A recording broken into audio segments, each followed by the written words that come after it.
Alrighty, good morning ladies and gentlemen. Welcome to the final day of the Mackay doubles. Coming to you live from Mackay Leisure Centre. The bowlers have had their 5 minutes warm up and they are into game number 1. On lanes 3 and 4 we have Connor Rains and Luke Doyle up against Jamie Kennedy and Dan Wilson. Team No Ability Billy, Tyson Jones and Frank Nusafora up against a man and his stoner in Adrian Mann and Steve Livingston. The Nusafora pairing of Angelo and Leighton, they're up against the Hinspeeders, Teresa and Emily. Chloe and her husband Matt Plague are up against Jesse Ellis and Sean Dunn. David Hughes and Kyle Craven are up against Tony Hoffensets and Jordan McCahill. The way the format works today, it's 3 points for a win, 1 for a draw. After 9 games of match play, the top 3 teams will go through to a stepladder final. If there is a tie on points, then it will come down to total pinfall. If the pinfalls are also tied, it will then go to a 1-game roll-off. Kyle Craven seems to have picked up where he left off yesterday. He's cleaned through the first 3 frames. Tony Hoffensets with a double in frames 2 and 3. Jesse Ellis is trying to find his range early up this morning. He's going to strike open and a possible 9 spare. Chloe Clegg solid as ever, and husband Matt looking to strike as he steps up in the 3rd frame. Teresa Hinspeeder with a couple of opens on the right-hand lane. Emily looking to remain solid. Leighton Nusafora has opened up with the front 3. Angelo, after an open in the 1st frame, he's thrown spare and strike. Adrian Mann solid through 3 frames, as is Tyson Jones. Steve Livingston and Frank have got an open in their first 3 frames, but they also have a spare and a strike working. Connor Rains is struggling a little bit in 3 frames. He's gone open, strike, open. Luke Doyle has gone strike, spare, open. Jamie Kennedy seems to have found something overnight. He's gone 8 spare double. Dan Wilson also out of the block solidly with 2 strikes and a spare.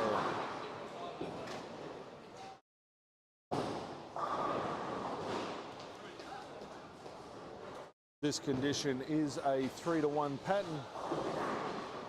The bowlers yesterday found it a little bit tough, and you could tell by the scores that the carry was not ideal. As I say that, Tyson Jones throws a 5 count with an open. Adrian Mann lets fly, punches a pocket. He doubles up and puts the squeeze on Tyson Jones. Frank Nusafora will be looking to double up and give Steve Livingston a bit of a squeeze. Leighton Nusafora, after his first 3, he throws a 9 spare. Frank, aka the Screaming Seagull, he gets through that one nicely for a double.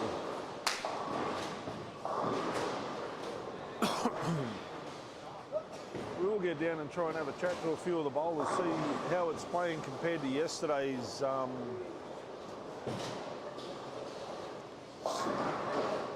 Dan Wilson with an interesting lever, 3-4-10 down on lane 3. That's something you don't see every day. Luke Doyle's gone urethane from the start. This could have a bit of an effect late in the day.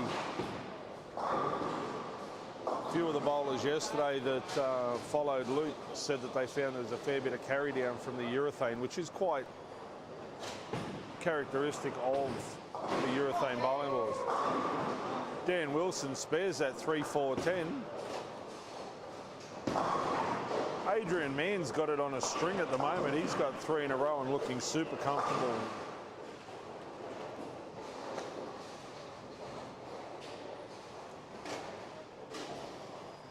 How are they looking compared to yesterday? Is that on? Yeah. Yeah. I'm actually bowling where I finished finished yesterday. So I was going to say you're a lot tight, like you're a lot deeper from the start today than you were yesterday. Yeah, see, I worked out way too late. That's where I should have been. And I took the punt that it was going to work from the start. It was going to hold in that centre area. Okay. And it seems to be okay. I've noticed like Luke Doyle started with urethane, Yep. where he finished with urethane yesterday. Yep. And I've also noticed Sean Dunn isn't standing in front of the ball return like he was at the start of yesterday. So that's why I thought, are they playing a little bit longer than yesterday, or?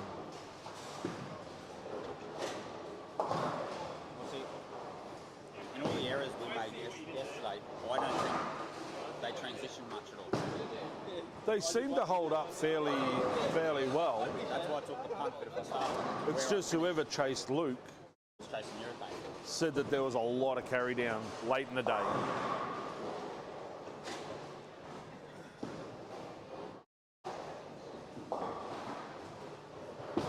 Adrian Mann steps up, rips that one, punches the pocket. He's gone 4 in a row.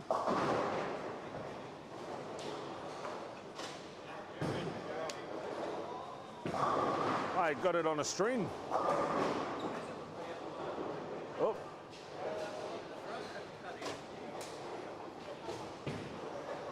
Jamie Kennedy and Dan Wilson are off to a pretty solid start. Luke Doyle, as I said, he's using urethane and he's having a hard time trying to find an even carry. Leighton Nusafora's carrying his dad this morning. Dad seems to be finding it hard to warm up. We'll have a chat to Angelo in a minute. Hopefully he keeps it PG. On 9. Ball on 9.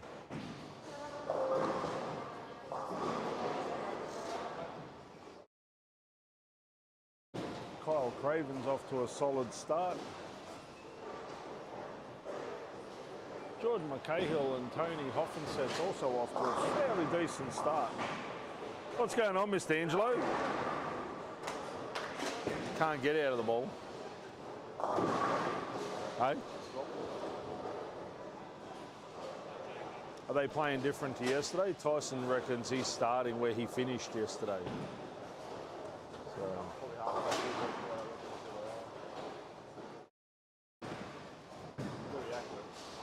I don't know, the back end doesn't seem anywhere near as jumpy as yesterday though.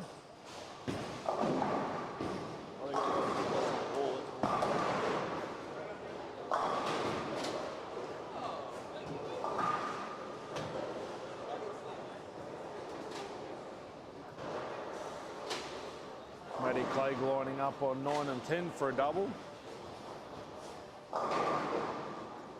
Oh, can't quite get the messenger to kick.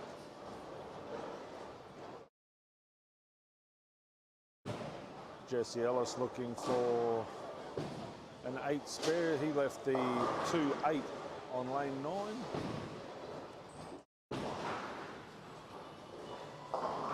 Nice cover there by Jesse. Jesse now holds a 6-pin lead over Chloe in the 6th frame. Chloe is working on a strike and Jesse's working on a spare, so that could close the gap fairly quickly. The strike here from Sean will give him a 17-pin lead over Matthew Clay.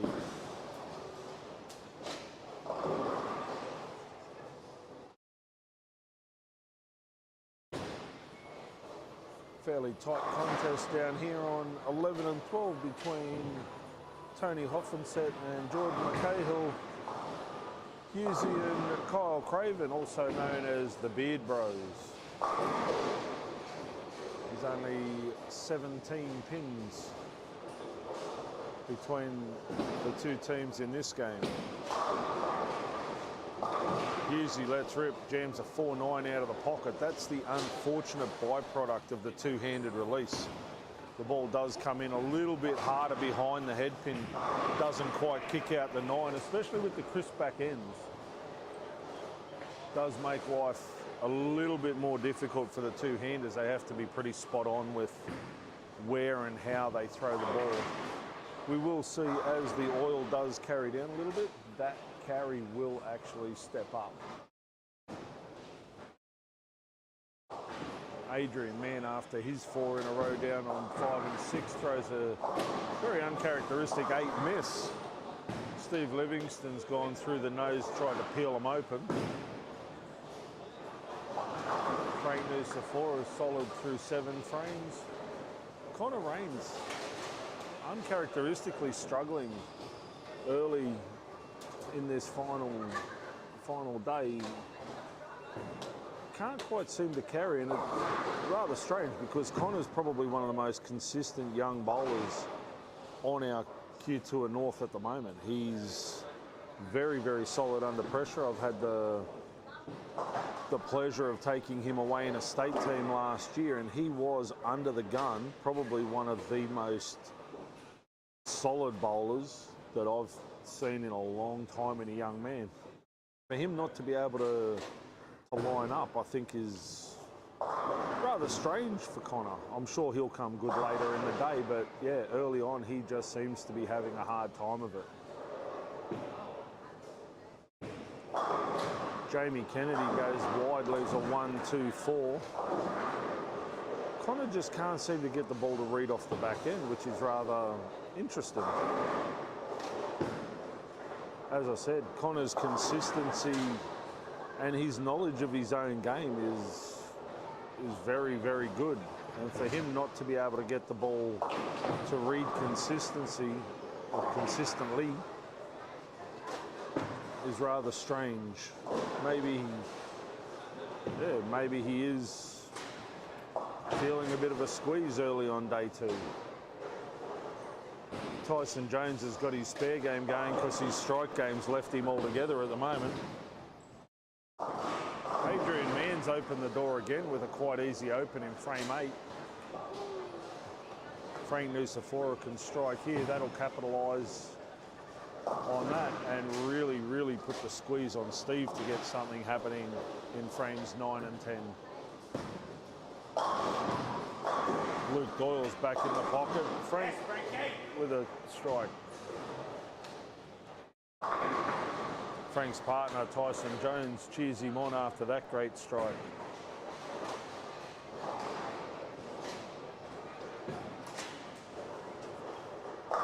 Livo punches the pocket. He's keeping them honest. There's only 3 pins between the two teams. This is going to come down to the wire. This will be a crackerjack game to watch.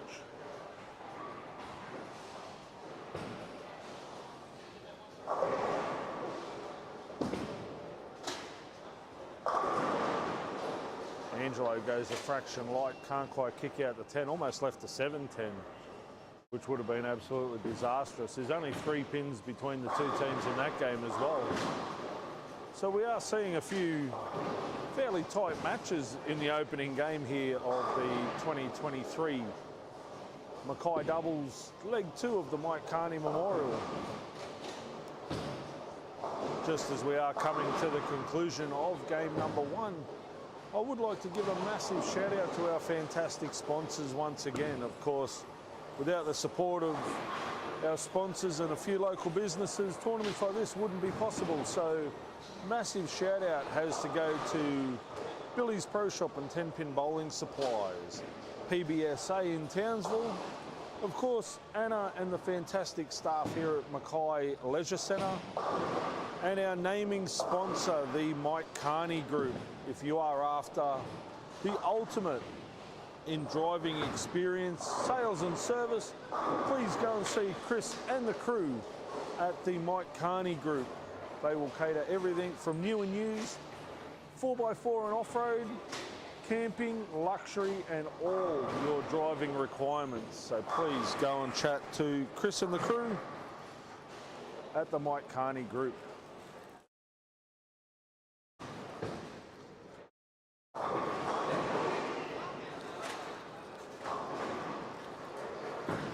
We are getting to the business end of game number 1.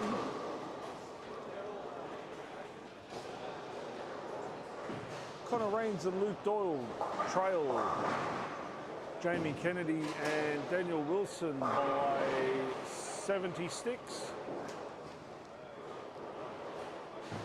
It's all square between Tyson Jones, Frank Nusafora, Adrian Mann and Stephen Livingston, so that game's going to be a pretty exciting finish on 5 and 6. Angelo Nusafora and his son Leighton, they are just 11 pins behind Teresa and Emily Hinspeter.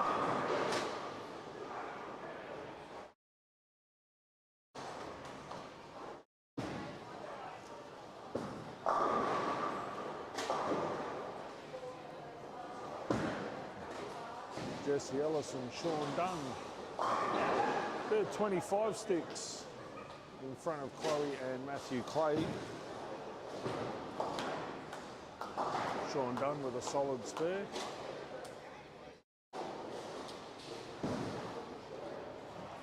David Hughes and Kyle Craven are just 1 pin. Oh, sorry, they are 29 pins behind Tony and Jordan McCahill. Tony Hoffenset's got it on a string in the 10th frame. He's thrown the first, looking comfortable. The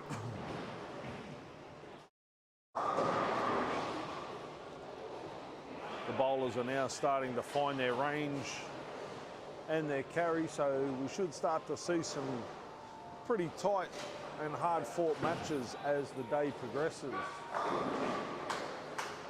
Jesse Ellis gets the ball to sit and hold.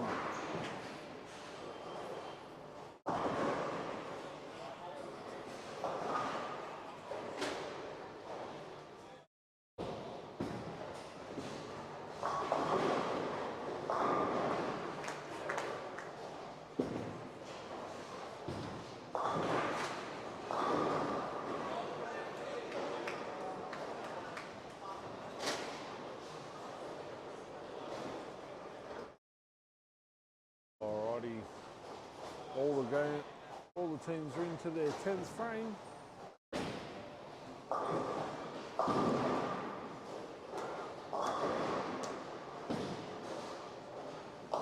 Leighton Nusafora with that spare secures the win against Teresa and Emily Hinspeter.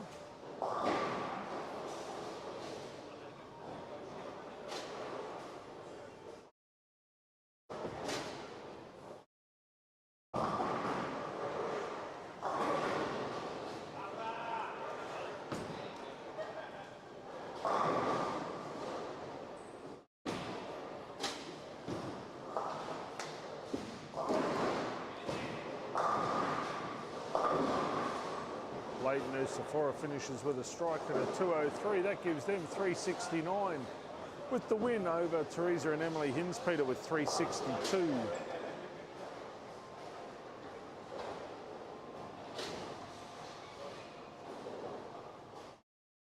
Tony Hoffensets and Jordan McCahill will take the win over David and Kyle.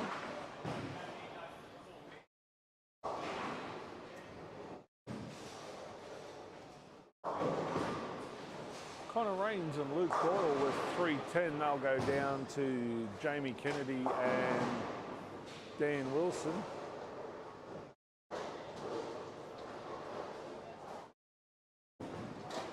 Frank Nusafora and Tyson Jones with a 413.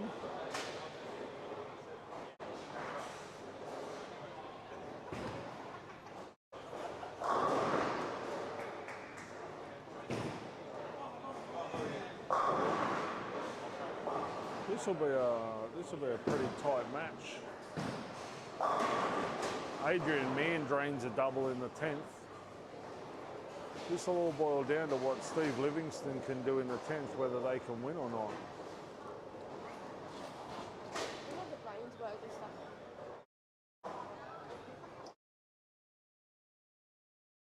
$389 for Jamie, and Daniel defeats Connor and Luke with a 310.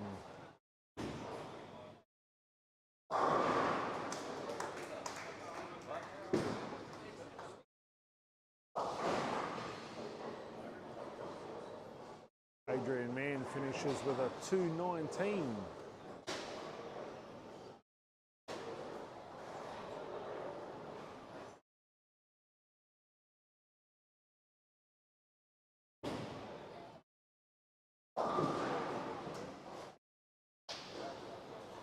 .380 for Jesse Ellis and Sean Dunn.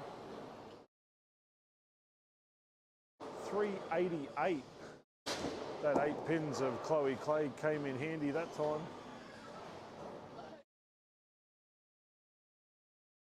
Thank God for 8 sticks, eh?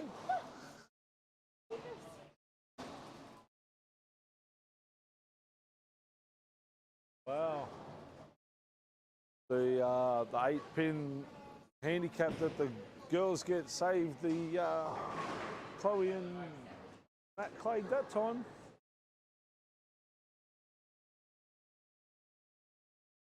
Tyson Jones and Frank Nusafora will take the win over Steve Livingston and Adrian Mann, only just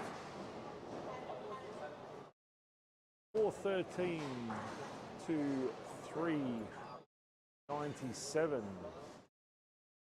The bowlers will now change lanes. They'll get ready to bowl game number 2 of the final day of the Mackay doubles.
Alrighty, game number 2 is underway. We're trying to sort out the point system in the computer scoring.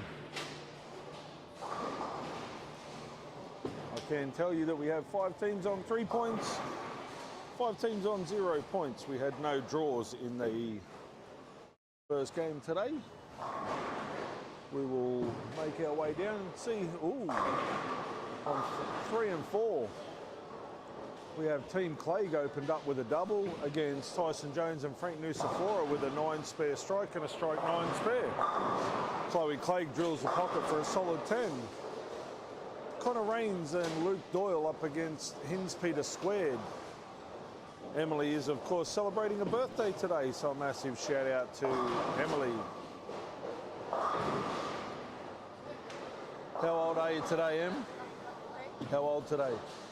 16. Oh, there we go. The old sweet 16.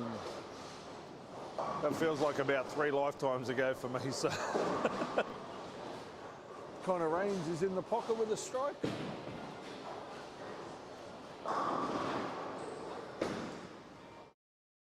Jamie Kennedy with a double.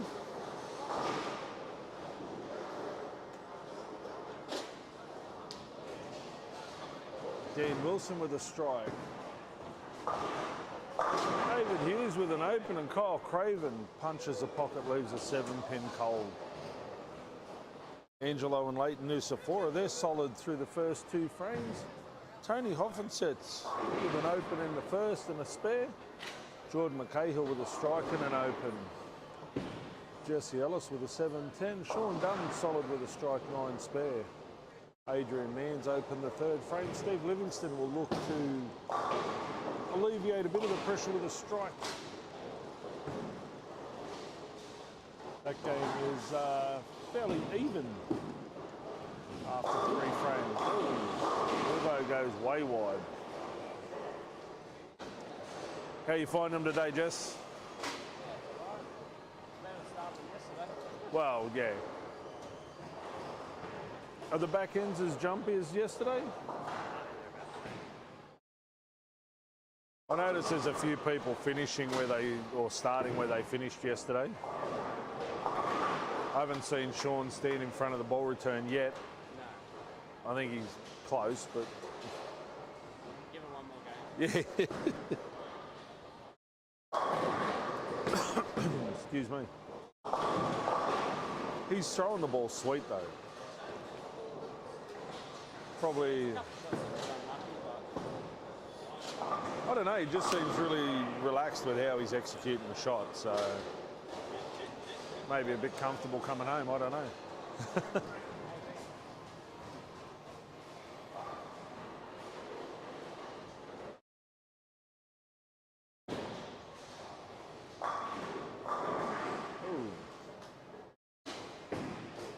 Dave Hughes with another open. Jamie Kennedy's continued. He's now got 3 in a row. 3. Oh, Connor can't quite get the messenger to happen.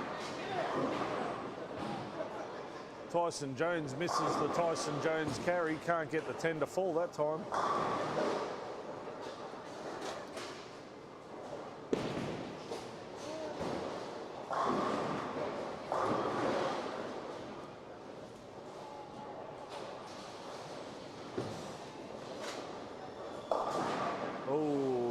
Matthew Clay through the beat for a 3, 4, 6, 7.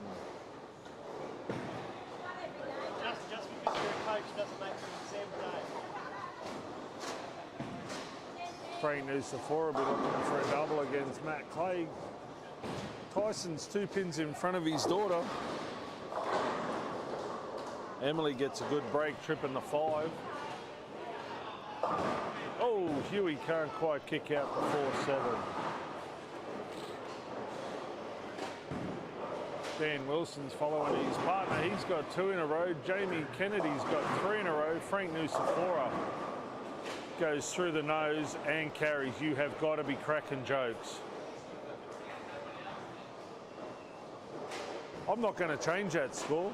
You'd take it at Colours. You'd take it in Hobart. Yes, I would.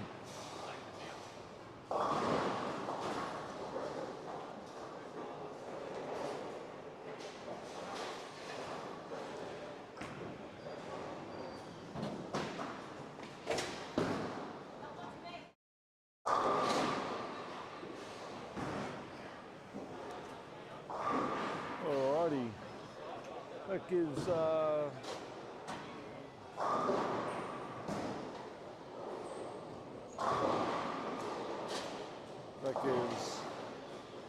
Frankie's double. Connor Rain's still having a hard time trying to find the pocket, and that's. We'll try and have a chat and just see what's going on because, as I said, Connor is one of the most consistent players I've seen in a long time. And for him not to be able to find his range and hit the pocket is just, yeah, just not right. So Dan Wilson and Jamie Kennedy, they seem to have found a purple spot on lanes 7 and 8 with 3 and 4 in a row respectively. Kyle Craven and Dave Hughes just don't seem to have any answer at all.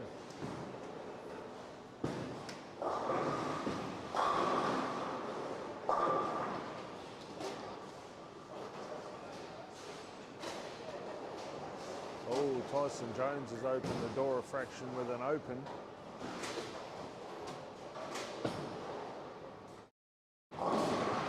Oh, Matty Clegg's gone wide. Peels at 2.8.10.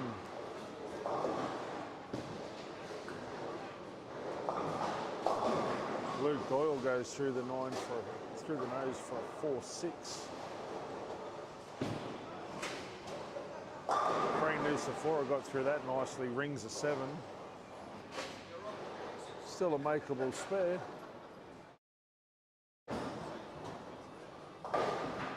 Hughes is in front of the ball return in game number 2. That's not ideal. He lofts a gutter, punches a pocket, leaves a solid 9. Tony Hoffen sets with an 8 count. Adrian Mann goes Brooklyn.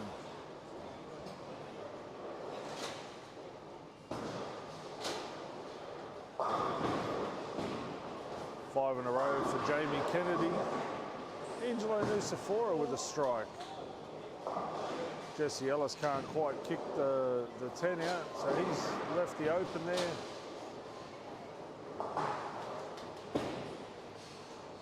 Adrian Mann with a solid spare. They're in a pretty tight tussle, those two teams down on 11 and 12. Leighton Nusafora looking for a double. He winds that one up, punches a pocket, can't kick out the 10. Only a handful of pins separating those two as well. The only one that's really got a clear gap is Jamie and Daniel. They are absolutely on fire.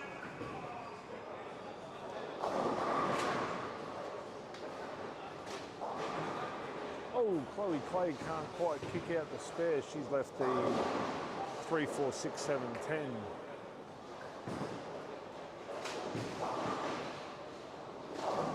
Frank Nusafora with a 7 spare. He's cleaned through 6 frames. Emily Hinspeter goes a little bit high, leaves a 4-7. Teresa goes Brooklyn, leaves a 6 pin. Jamie Kennedy's lining up for 6 in a row on 7 and 8. Jesse Ellis is back in the pocket with a strike. Sean Dunn with a 7 spare and Steve Livingston with a strike.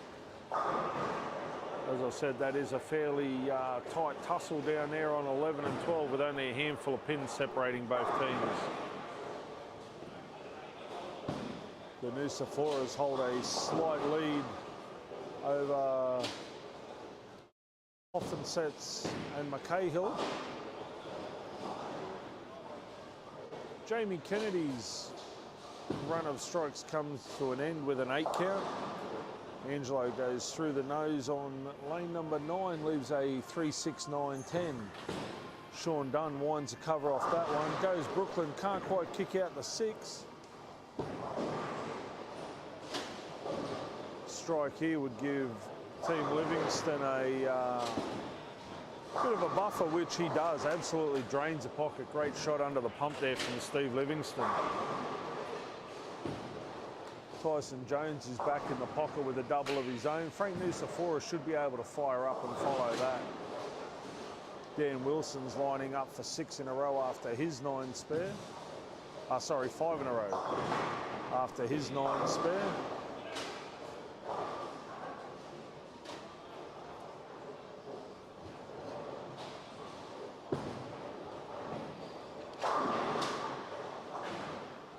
Leighton Nucifora with a strike after his open.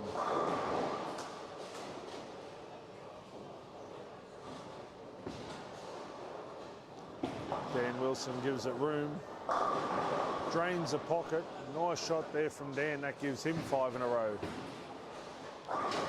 Frank Nucifora with a pocket strike follows his partner up.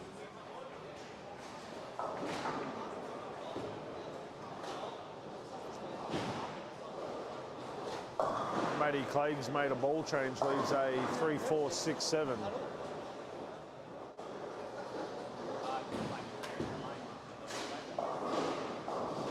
Luke Doyle with a doubles covering his partner, and they're in a fairly close game with Team Hinspeter.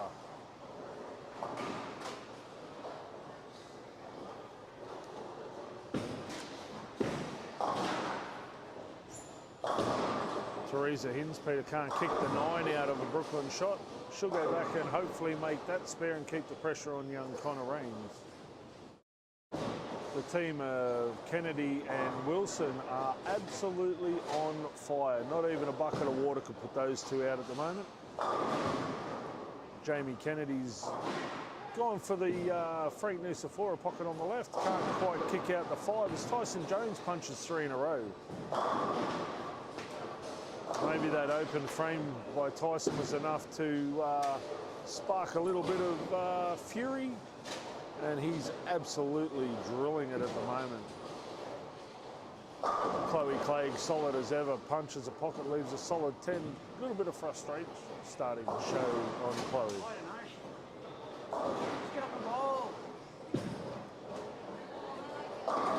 Frank Nucifora follows his partner. He's got the single fist pump happening.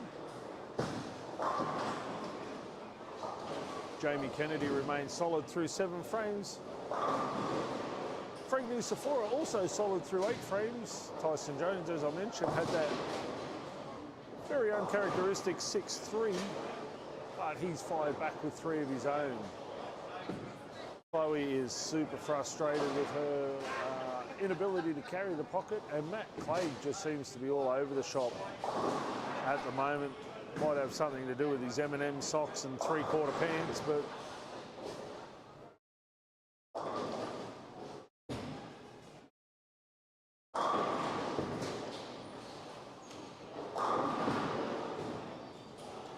Matt gets that one wide, lives at 2-8-10. He's all over the place.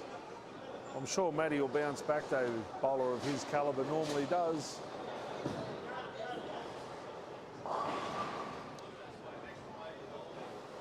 Morning, gentlemen. How are you? Living the dream. Who are you talking You. to? Alrighty, Jamie Kennedy looking to get back in the pocket and back on the carry. Dan Wilson with 6 in a row. Team Nucifora look to have a slender lead over Team Retirement. Adrian Mann and Steve Livingston look to have a slender lead over Jesse Ellis and Sean Dunn.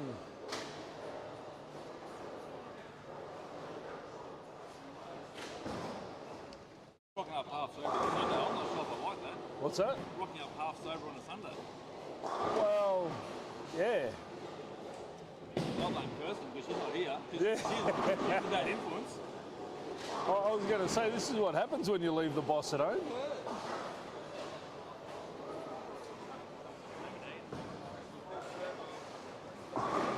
Full set on 8. Soph. Sophie, full set on 8.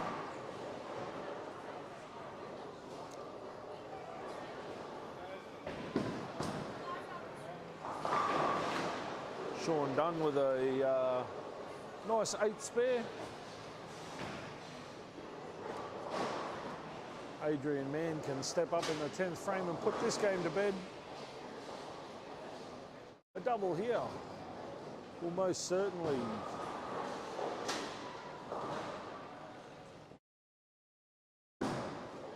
definitely put the squeeze on.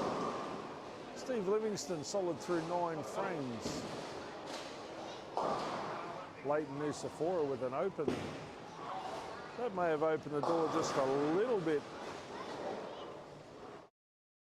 Only 6 pins separating those two teams on 9 and 10.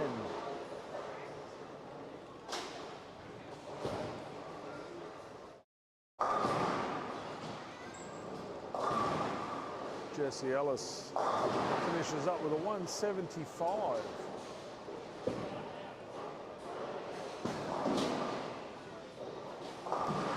Adrian Mann with a solid spare.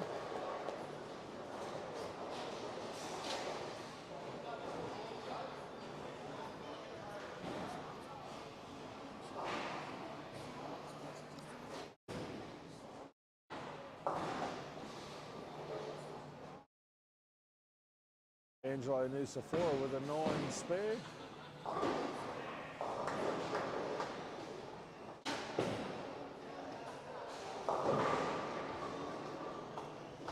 Sean Dunn with a strike. He can finish with a possible 191.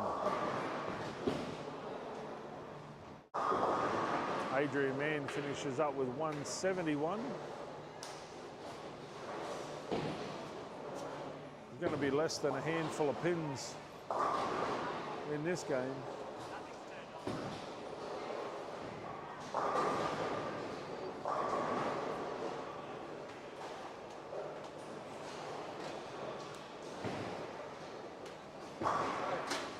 Wallane.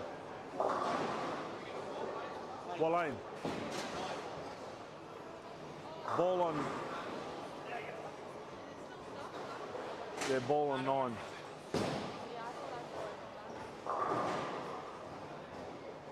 Steve Livingston must spare here for his team to win. Oh, as I say that, Sean Dunn has moved in front of the ball return for the first time today. This is, of course, where he bowled all day yesterday and did it quite effectively. As I say that, he goes a fraction high, leaves a 4-7-10.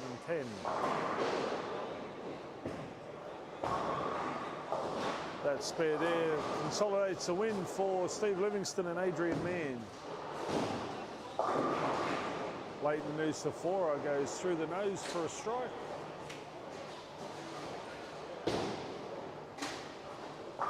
Is it going to be enough, though, to see Team Nusafora come away with the win?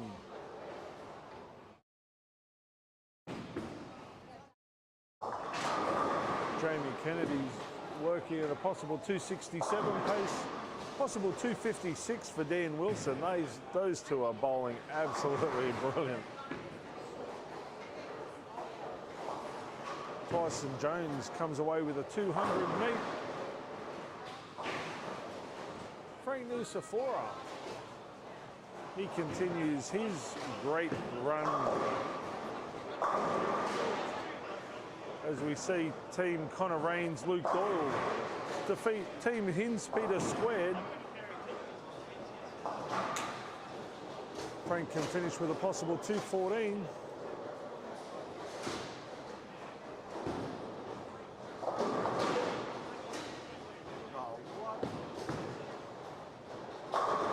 This could be dangerous. Matty Clegg's found the pocket, and we all know that once he lines up, it's beautiful to watch and quite dangerous if you're an opponent. So let's see what they can do with a run to the last 7 games.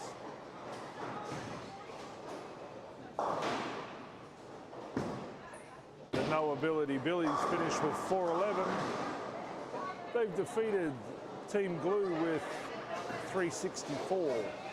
Oh, sorry, 372.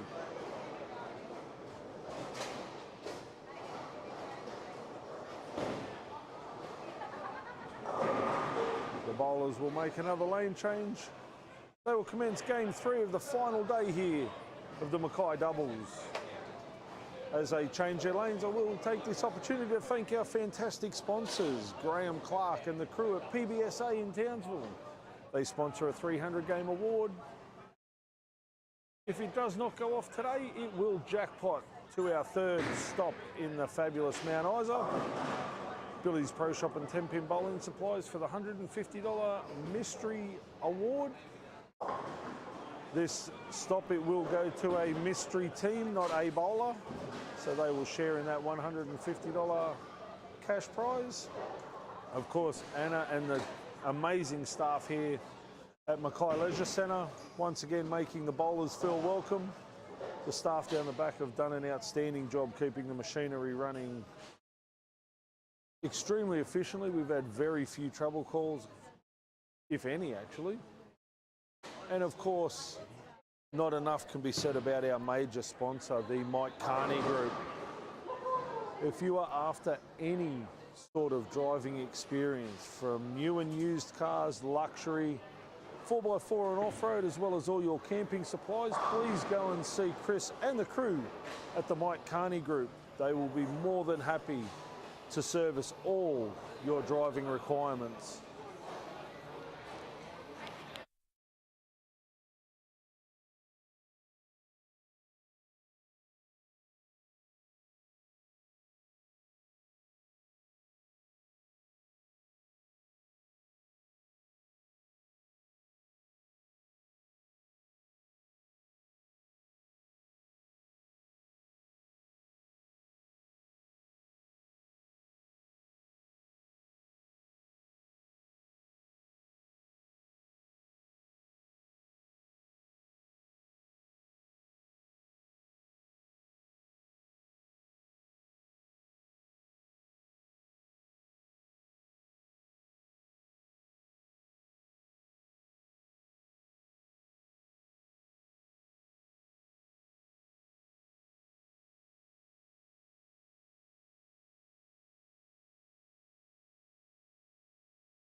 Alrighty, game number 3 is underway.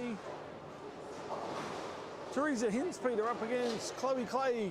Emily Hinspeter up against Maddie Clegg. Jamie Kennedy's picked up where he's left off last game.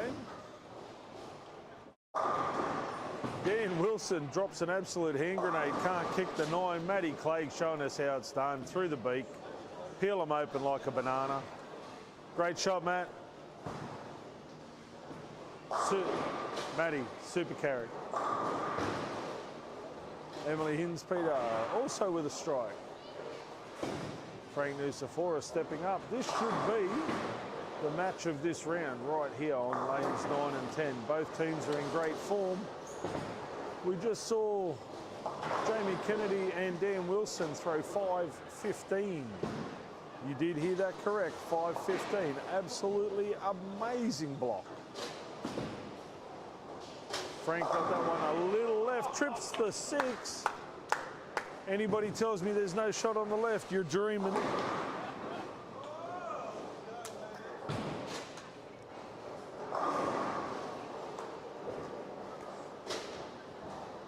We all know that Frank is in touch with unicorns, so after a shot like that, anything's possible. Tony Hoffensets also trips out the 4 late. He'll take that. Jordan McCahill looking to double up. Connor Rains, he's back in fine form. Seems to have found a little bit. As I said, he did struggle the first 2 games, which is very uncharacteristic of Connor. Kyle Craven with a 7 spare. Jesse Ellis and Sean Dunn with a solid start. Angela and Leighton are both working on strikes. Adrian Mann with a 9 spare strike, and Steve Livingston with a double. We will start to see a few of the teams really get into their rhythm and start cracking on with some great scores. As I said, we've already seen one 500 block, which surprisingly enough was the first one for the weekend, but I'm sure we will see a few more as the day progresses.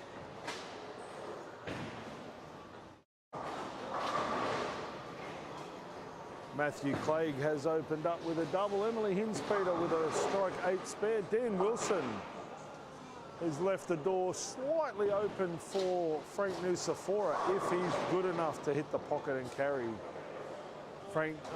Angelo Nucifora with a double down there on 3 and 4. Frank Nucifora goes high, leaves a 2-4-7 down on 9 and 10. Chloe Clegg's in the pocket, leaves a 4-pin.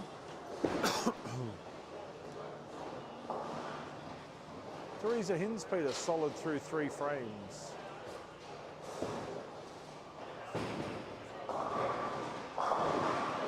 Oh, Frank Nucifora opens up the same as Dan Wilson.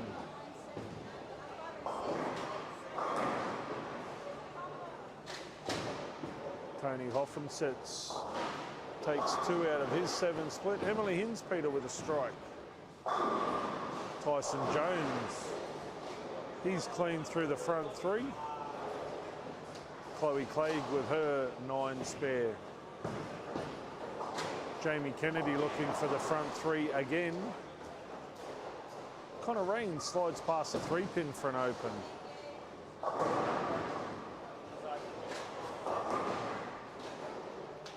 Jamie Kennedy does in fact throw the front 3.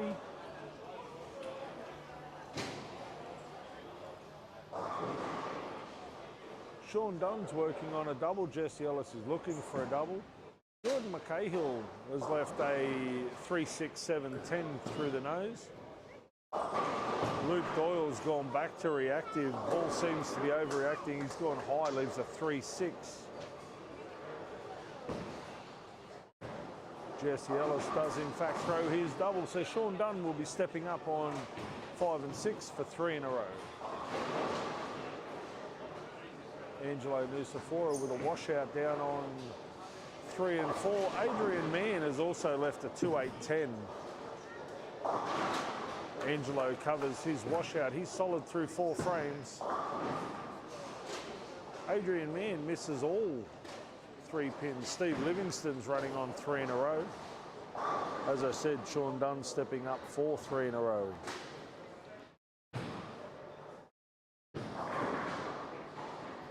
Sean goes a fraction light. He does spray all the pins off the deck, and he is 3 in a row. Connor Raines is back in the pocket after his slide through open. Tony Hoffensets goes high, leaves a 3-10. Frank Nucifora has left a 2-4-8. Dan Wilson with a 7 spare. Teresa Hinspeter misses her 7 count. Way wide.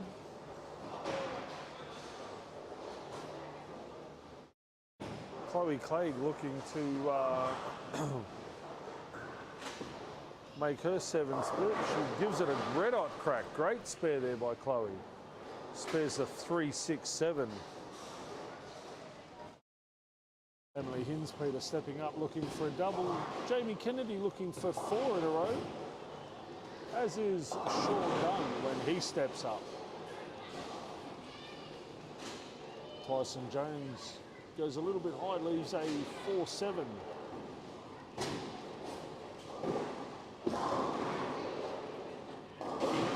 Matt Clegg's gone back to the Gold Sun Storm.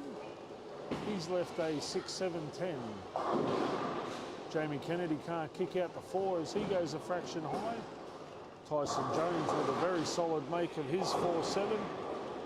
Jordan McCahill goes light, leaves a 2-pin. Emily Hinspeter spares her 4-pin and she's square through 4 frames.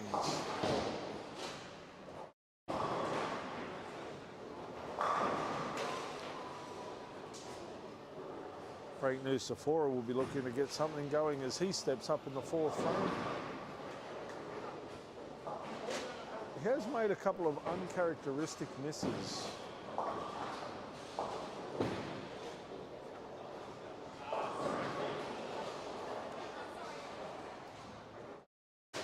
Jesse Ellis with 3 in a row.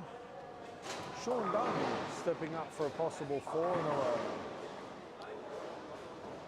Leighton Nucifora is looking to get his game started again. Can't quite kick out the 2-pin. Dave Hughes covers his spare.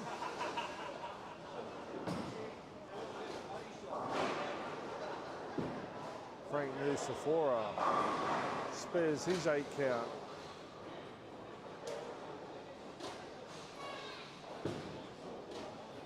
Sean Dunn, lanes 5 and 6. Let's rip. Got that one a little bit skinny, went high, left a 3-pin.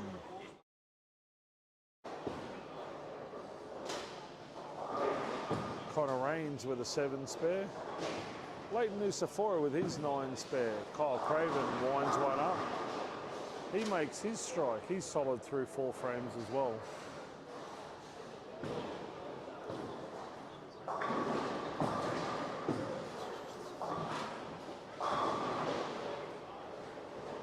Tyson went a little bit high, left a 4-pin down there on 9 and 10. Luke Doyle.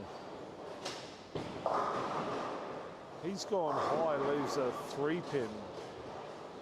He's throwing the ball all right. I just think he's playing A, the wrong ball, and B, the wrong line. He's trying to play way too tight with reactors. Looks like he's actually trying to overthrow the shot. Tyson Jones makes his 9 spare. He's solid through 5 frames.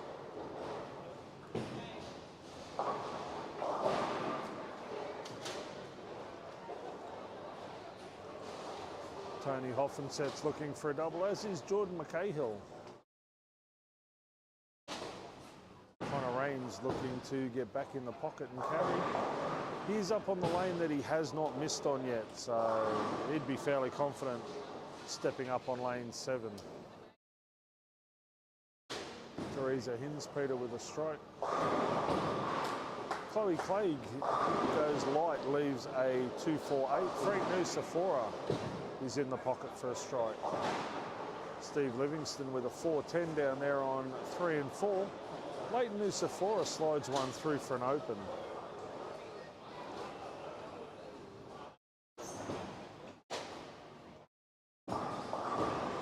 Dave Hughes misses his 3.10.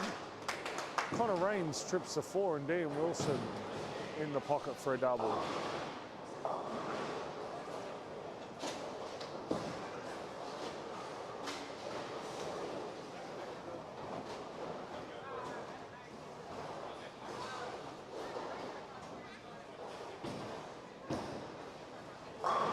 Kyle Craven goes wide, leaves a 1-2-4. Adrian Manns in the pocket for a solid 10. Luke Doyle finally gives one room, hits the pocket, caves the 4-9 in.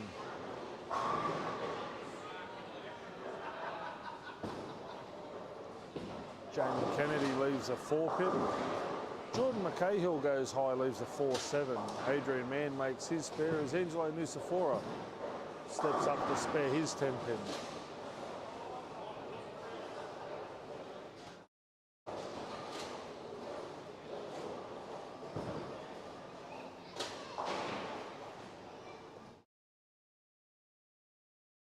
Bryson Jones with a strike. Jamie Kennedy remains solid through 6 frames.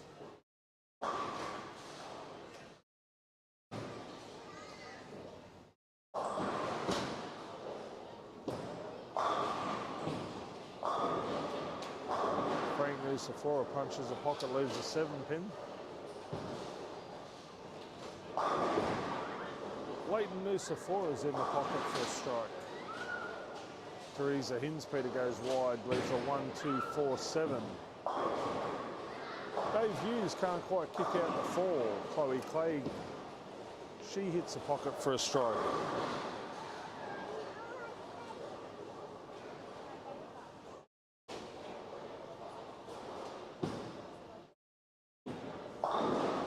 Dan Wilson trips the 4-6 for 3 in a row. That really impresses Frank Nusafora. You could tell by the look on his face. Teresa Hinspeter with a nice 6 spare. Matty Clegg looking to strike as he steps up. Frank Nusafora makes his spare, as does Dave Hughes.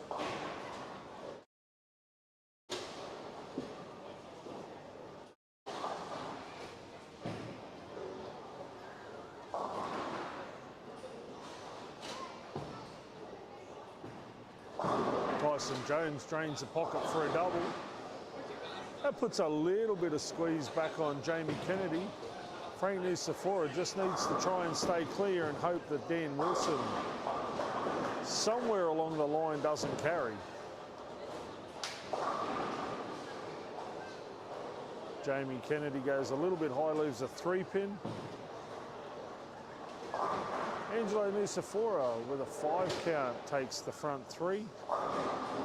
Frank Nusafora, he's draining the pocket. He's not throwing bad shots, he's just not carrying. First he leaves a solid 7, doesn't even rock. That shot there he throws half the deck at the 10-pin, doesn't even rock. He's got to be asking himself some questions. Jamie Kennedy solid through 7.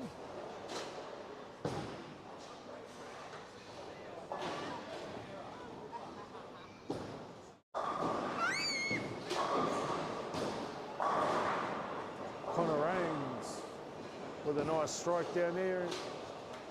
Oh, Tony Hoffensets just takes the 3 off the 3.10. That could open things up for Team Rains and Doyle. Jesse Ellis, that gives him 6 in a row. Dan Wilson's just got it on a string. He can't miss at the moment. That will probably be enough to see Kennedy and Wilson defeat Jones and Nusafora.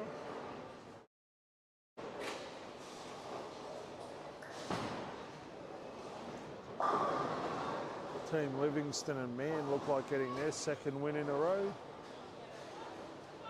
Sean Dunn and Jesse Ellis have a commanding lead over David Hughes and Kyle Craven.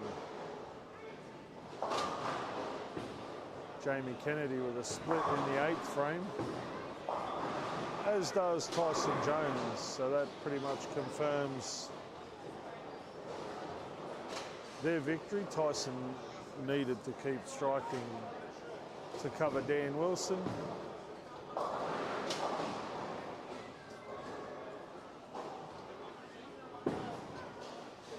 Angelo Nusafora with an 8 spare.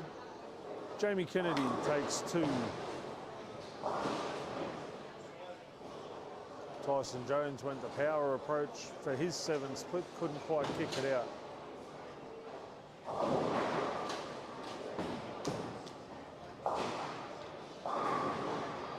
Hoffensets trips the 9 forward. He'll take that break. Oh, Jesse Ellis. Messenger finishes a fraction short at the base of the 4. His run of strikes comes to an end, but he has a 77, he has an 88 pin lead over Dave Hughes. Frank Nusafora comes back to the party with a strike.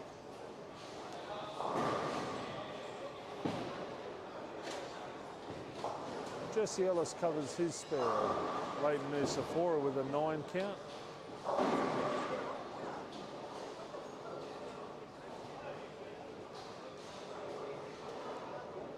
Dan Wilson just continues to chug along, dropping bombs.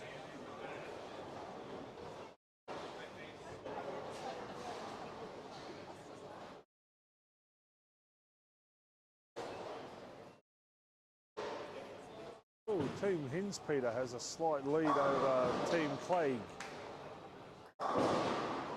Jamie Kennedy's back in the pocket with a strike. Tyson Jones also carries a strike.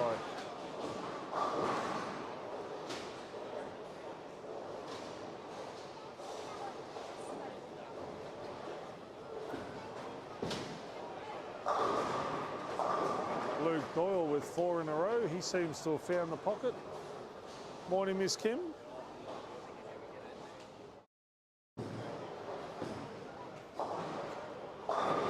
Frank Nusafora carries a double. Emily Hinspeter goes a fraction high, leaves a 3-6.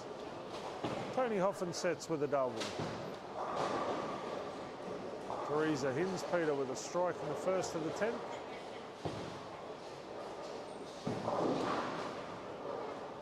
Dan Wilson's run comes to an end with a 2-8-10. Connor Raines with a strike first ball of the 10th.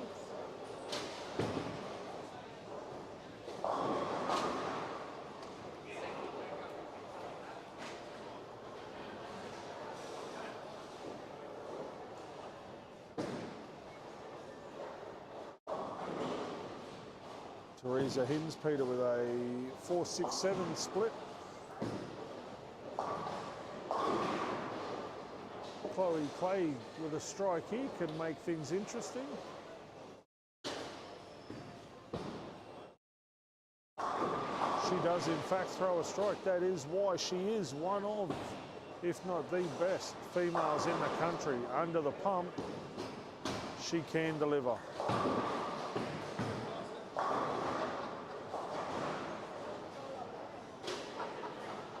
That open frame there gives Teresa Hinspeter a 180.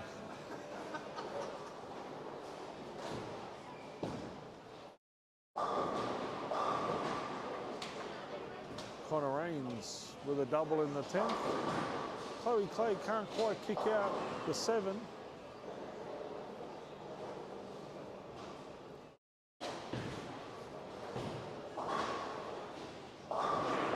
Full of pins in this game down here on 11 and 12 between Team Hinspeter and Team Clegg. This is somewhat interesting.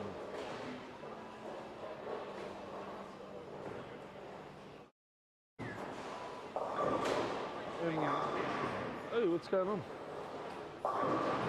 Lisa's just started work. She's going to be here all day. Yeah.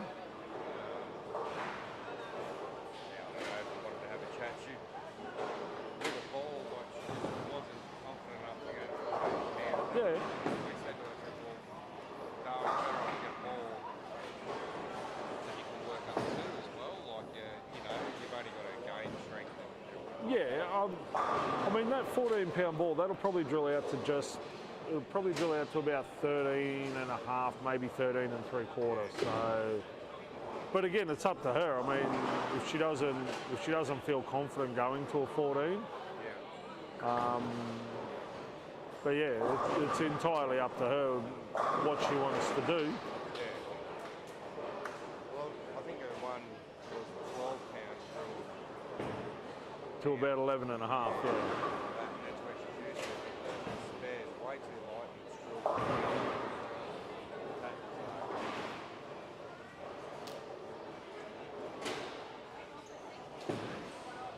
Yeah, well, when this is done, we'll have a quick chat and see what she wants to do.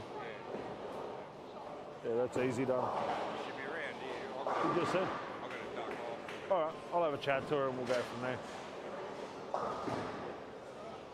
Seems to be going pretty good. Yeah, there's been some huge scores thrown. Yeah, Jamie and Dan threw 500 last block. Jesse and Sean look like throwing probably 470 this block. So some big scores. Tyson and Frank have been pretty good. They've won the first two.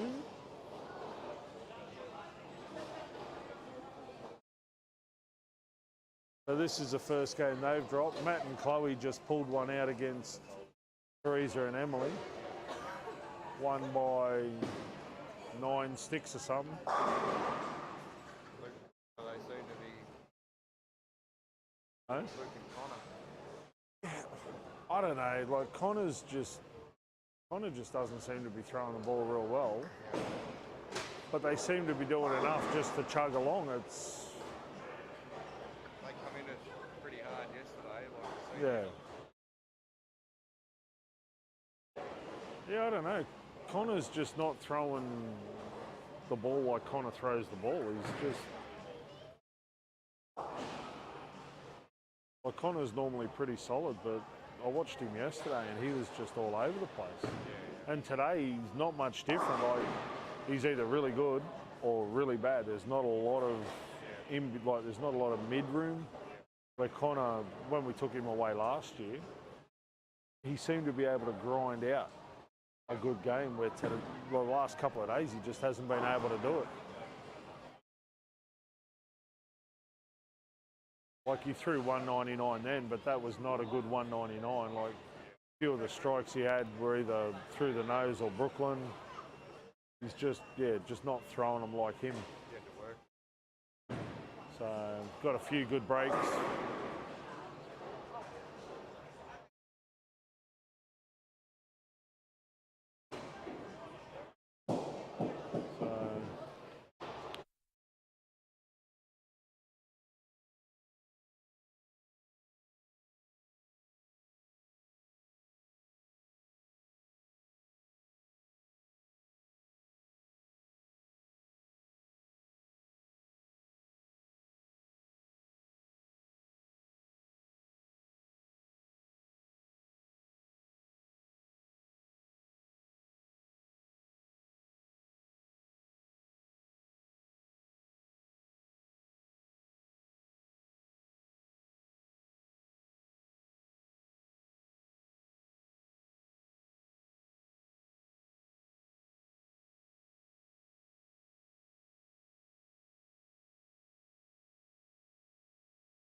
Alrighty, for those of you following along at home, we haven't updated points after 3 games. We have Jamie Kennedy and Dan Wilson on 9 points. Frank Nusafora, Tyson Jones, Adrian Mann, Stephen Livingston, Team Glue and Jordan Mackay, Tony Hoffensets all on 6 points, as is Connor Rains, Luke Doyle. Sean Dunn and Jesse Ellis on 3 points, as is Angelo and Leighton Nusafora. Team Hinspeter and Team Hughes Craven are on 0 points after 3 games. As we said, if there is a tie on points, it will go to overall pinfall to separate the top 3 for the stepladder. We are 3 games in and we have had some outstanding bowling. Kennedy and Wilson have thrown 484. Jones and Nusafora have thrown 413, 411. Adrian Mann and Steve Livingston, they haven't thrown a 400 block yet, but they've thrown 2 390 blocks. So we have seen some rather high scores, a little bit higher than yesterday. I don't think we saw a block over 450 yesterday. Today they seem to have found a little bit more carry.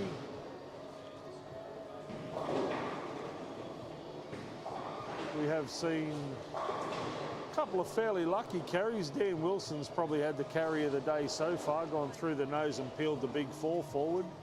That made Frank Nusafora's day. Saw Jamie Kennedy also go Brooklyn and apologise rather vehemently to Tyson Jones in the last match.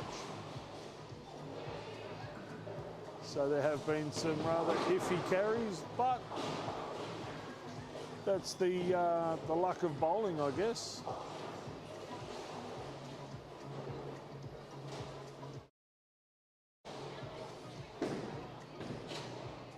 I think we've seen a few more single pin opens today as well. A lot of people sliding through on single pins. Not quite sure whether that's just the pressure of the match play or what's happening, but seem to be a few more single pin misses.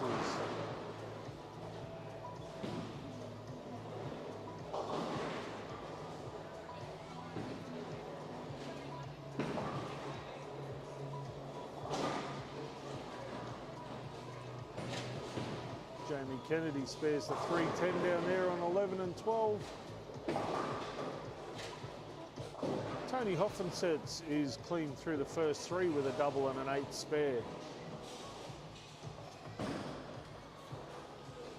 Oop. Jordan McCahill looking for a double. Jesse Ellis with a strike. Sean Dunn with a 9 spare. Chloe Clegg looking to get something started after her 9 spare. Maddie Clegg with 2 opens. Adrian Mann with a strike 9 spare. Tyson Jones with a double and a 9 spare.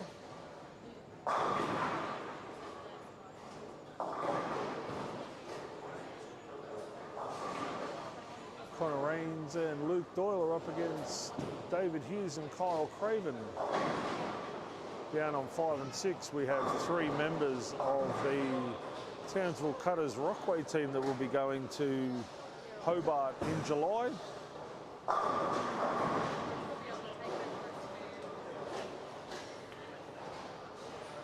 Tyson Jones with a strike in the 4th frame. Angelo Nusafora with a spare in the 4th frame.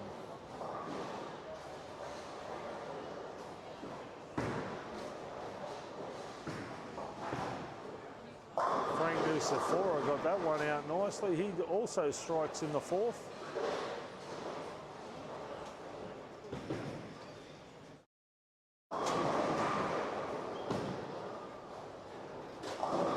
Nusafora goes light with the carry. Luke Doyle with a double. Connor Rains leaves a 210 down there on lane number 3. Stephen Livingston with a 9. Matty Clegg with a 310. He's looking for his first closed frame of game number 4. Teresa Hinspeter goes light Brooklyn. Matty Clegg makes his spare as Angelo Nucifora strikes on lane number 5. Steve Livingston with a nice 9 spare. Emily Hinspeter looking to spare her first frame.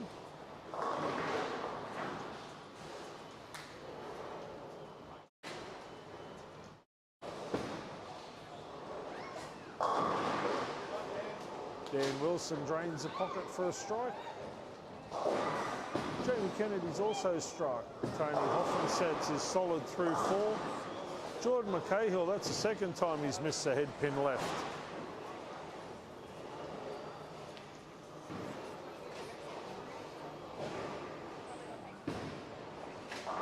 Morning, Bryce. Tyson Jones with a 9 spare. Chloe Clegg with a double.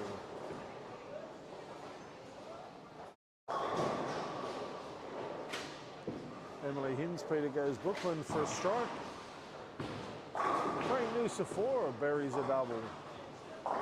Luke Doyle makes his 8 spare after his double, and he's solid through 4 frames.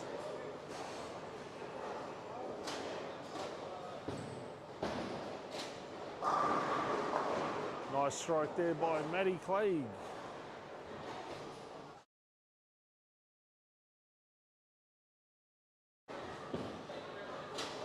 Tyson Jones got through that one nicely, pushes a 5 into the 7. That gives him a strike in frame number 6.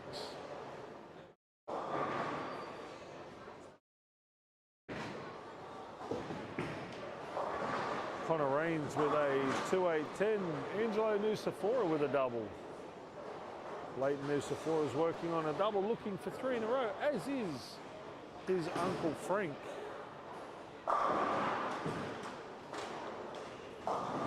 Oh, Frank leaves a left-hander's Greek church, the 4-6-7-8-10. Leighton Nucifora leaves the washout, the 1-2-4-10. Connor Rains takes the 2-8.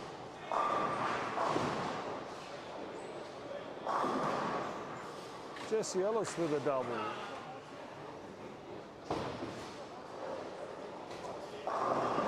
Teresa Hinspeter can't quite kick out the 6 pin. Dave Hughes spares his 10 pin. Leighton Nucifora takes 3 as well. Dan Wilson with an 8 count. Adrian Mann with a strike after his open. Nice 9 spare there by Teresa Hinspeter.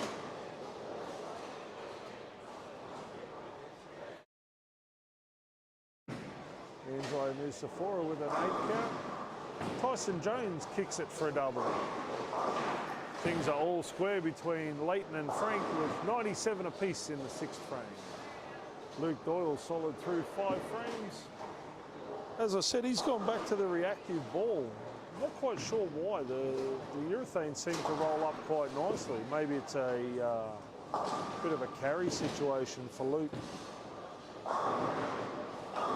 Steve Livingston solid as a rock as he strikes in frame number 5. Much better shot from Frank Nucifora. Got through that one a lot better, just overreacted a fraction.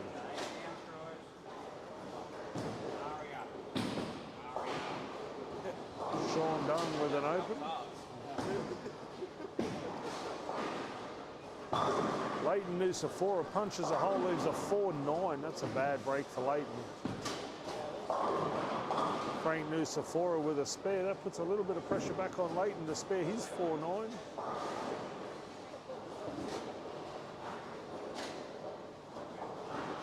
Frank's gone to the front of the players area. He needs a little bit of time to himself just to think about what adjustments need to be made so he can get back into the pocket. This is where the doubles format's pretty interesting. As much as you need the support of your doubles teammate, there also comes a time where you need to just sit back, think about your own game a little bit, try and get, I guess, out of your own head. A lot of times you feel the pressure of not only what's happening on the lanes, but you've also got a partner to rely on. Am I letting them down? There's a lot of things to consider when bowling doubles and teams, and I think this highlights all the characteristics of multiplayer bowling. To a certain extent, it is a lot easier to bowl singles. You only have to basically worry about what happens with you. If you throw a bad shot, it only affects you. In a doubles or a teams format, if you throw a bad shot or get a bad carry, that can affect your teammate as well. So it's just an added, I guess, worry or concern in some cases. In other cases, people thrive on it, and they really do enjoy the idea of having a teammate. You will see, I'll say, some of the more notable doubles combinations: Jesse Ellis and Sean Dunn, Tyson Jones, Frank Nucifora, Angelo and Leighton. They have a tendency to feed off one another. If one opens, the other one will strike and cover. If they're both on a string, they will feed off that positive energy, and that string will continue. We saw that with Jamie Kennedy and Dan Wilson when they shot the 486 block. They rode the wave of positive emotion. It was really, really good to watch. There was only one bad shot from Jamie Kennedy where he left the 2-8-10. Otherwise, that could have easily been a mid-500 block and doing it comfortably.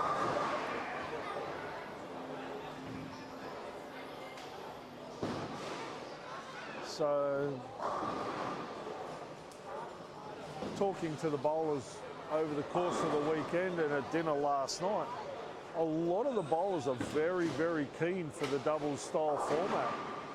They enjoy being able to A, pick who they bowl with, B, being able to compete with a friend or family member. So I dare say we will see a doubles format in the Q2 and North again next year.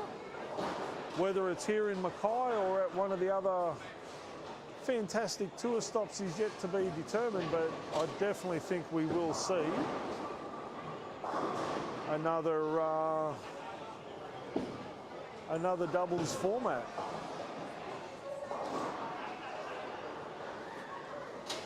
Frank Nucifora does in fact double up.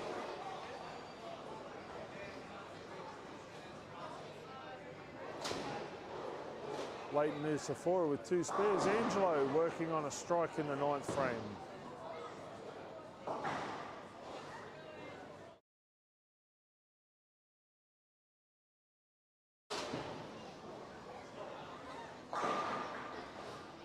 Chloe Clegg with a 8 spare. Steve Livingston looking to strike. Angelo Nucifora doubles up. Oh, sorry, pole's in the way. Hit the pocket, left a solid 9 pin. Sean Dunn with a strike in frame number 5.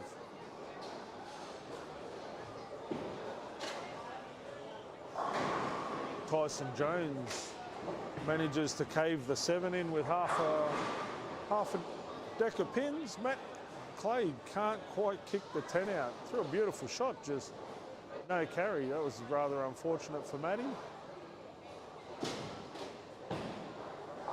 Angelo Nucifora covers his 9. He can bowl a 190 if he strikes in the bonus ball.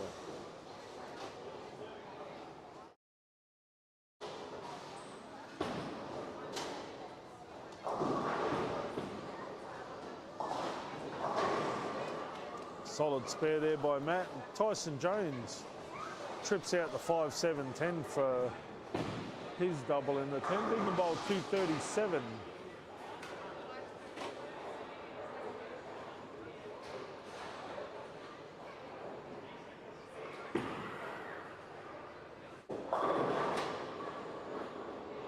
Angelo trips out the 4-9 for the strike in the bonus ball.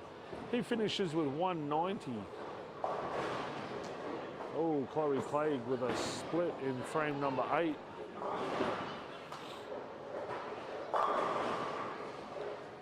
237 for Tyson Jones. Great game.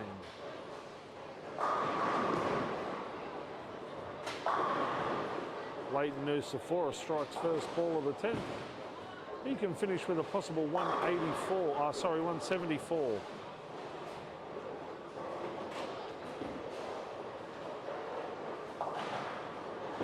Chloe takes 2 out of her 7 split. Frank Nusafora goes Brooklyn for 3 in a row. He can bowl a possible 207, giving his team a 444.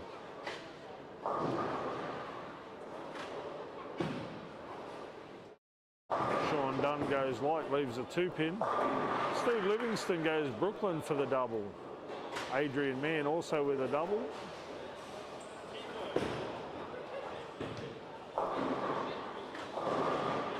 Matty Clegg with a solid 7-pin.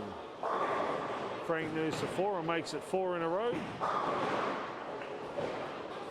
Leighton Nusafora with his 9 missed throws a 163. Jones Nusafora defeat Nusafora.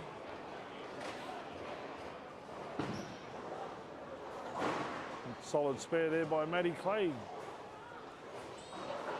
This does, of course, conclude game number 4 of the final day here at the Mackay Doubles. Coming to you live from the fantastic Mackay Leisure Centre. Of course, tournaments like this would not be possible without A, the amazing bowlers that have turned up this weekend. We only had 3 spare spots of doubles. I think it was something like 30 teams. So that was some outstanding participation from the athletes, and we have seen people travel from Brisbane, Mount Isa, Cairns, Townsville, Burdekin, of course local bowlers from Mackay.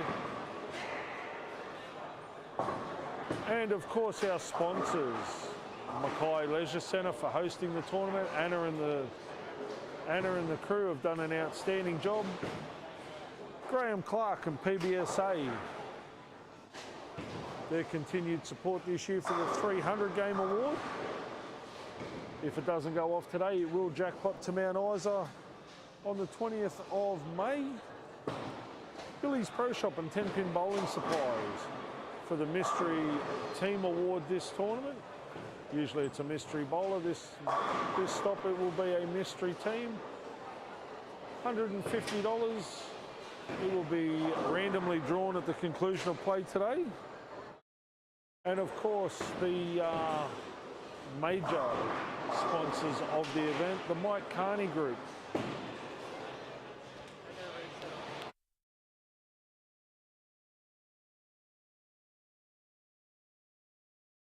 For all your driving requirements, please go and see Chris and the crew at the Mike Carney Group.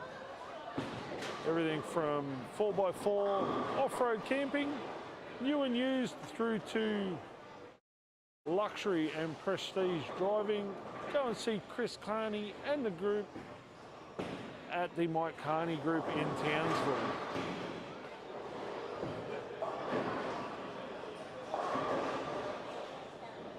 Adrian Mann and Stephen Livingston look to be in control of Team Matt and Chloe Clegg. Jesse Ellis and Sean Dunn don't have things their own way against Teresa and Emily Hinspeter.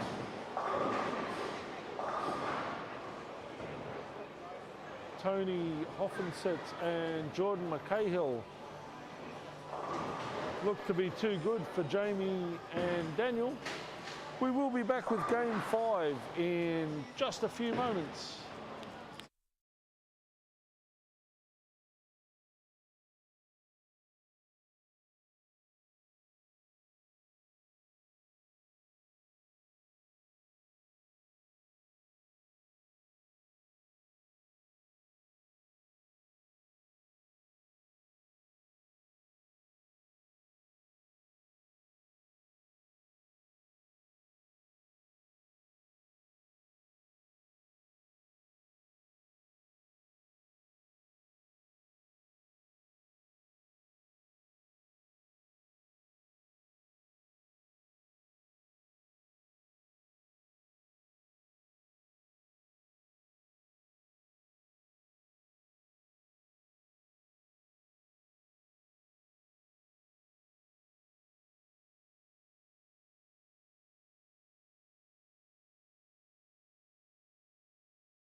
Alrighty, game number 5 is underway.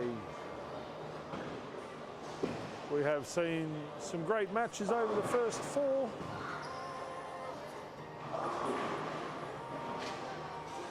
In first position on 9 points, we have Connor Rains and Luke Doyle. They've come out of nowhere.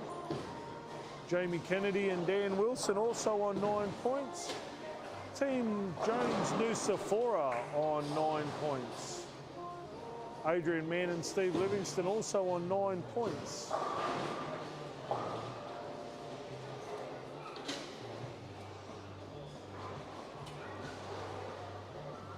Jordan McCahill and Tony Hoffenset's on 9 points. So what's that? 5 teams on 9 points.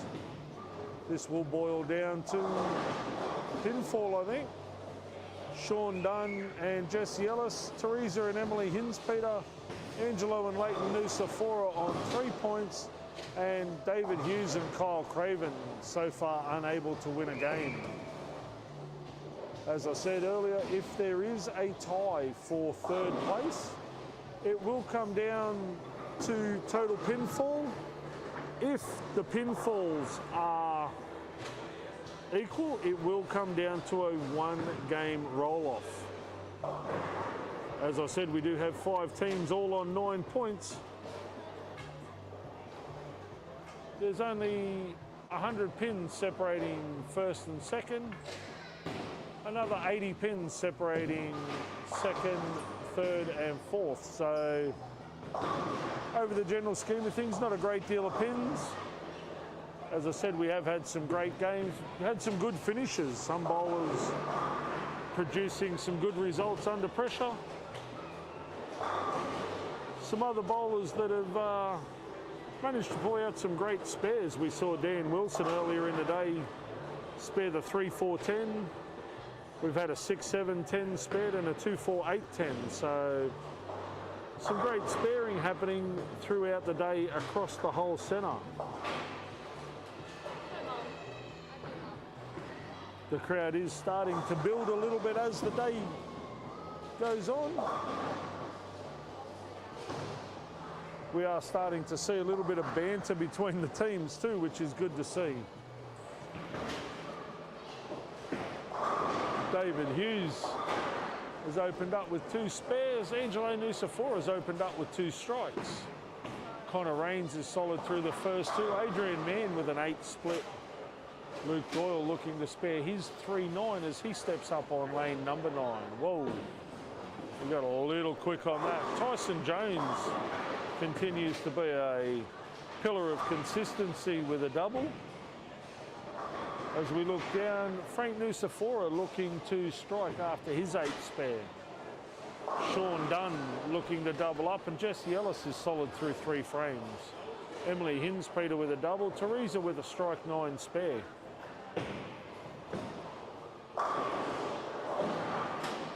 Sean Dunn smacks the pocket, leaves an 8 pin.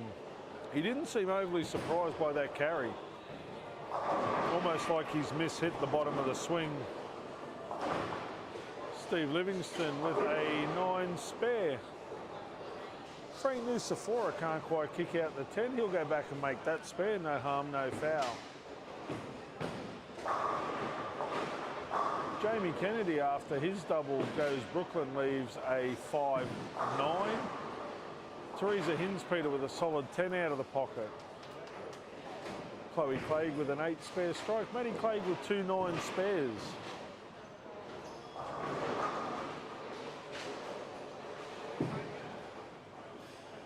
Tony Hoffensets goes light, kicks out the 5 late. He throws a strike. Jordan McCahill will be lining up for a double.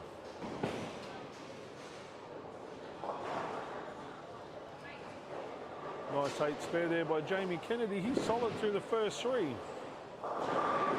Teresa Hinspeter slides just inside the 10 for a miss. Chloe Clegg goes a little behind the head pin, rings a 6 around the front of the 10.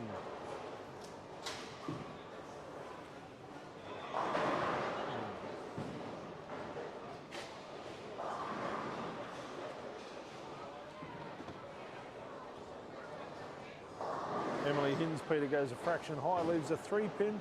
Sean Dunn looking to wind one up for a strike on lane 8. Sean goes a little high, leaves a 4-pin. So he's gone a solid 8 out of the pocket, solid 4 out of the pocket. He's still, I think, trying to find a little bit of range as the lanes, they're starting to transition now. We have had 4 games of doubles. The mid lane seems to be transitioning a little bit. I don't know, Sean's probably playing the deepest of everyone. Seems to be coming in behind the head pin a lot, leaving a lot of 9 pins, the occasional 8 pin.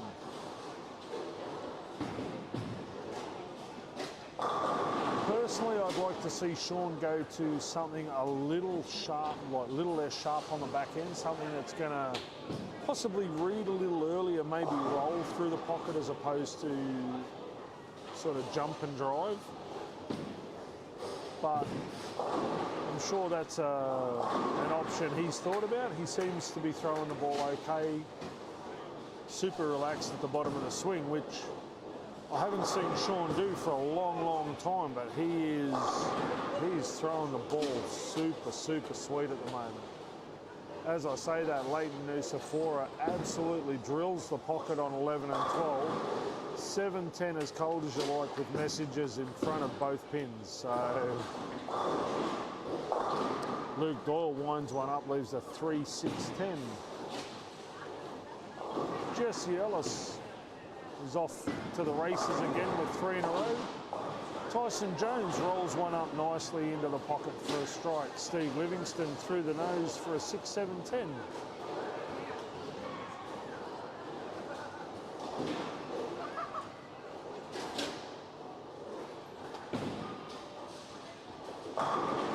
See that one there, Sean got to almost soft roll into the pocket, carried with no problem at all.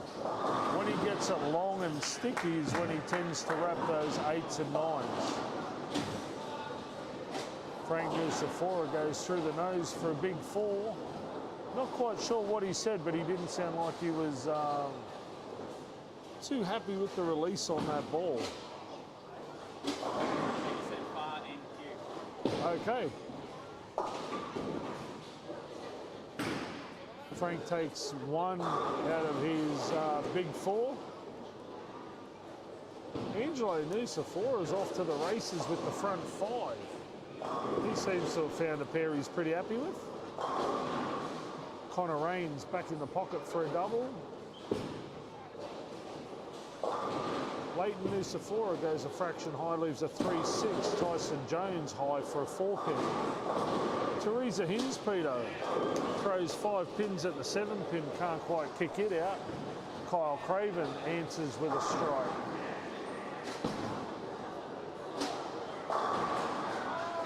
Jesse Ellis with 4 in a row and doing it comfortably. Matt Clegg hits the pocket, leaves a 10 down there on 3 and 4.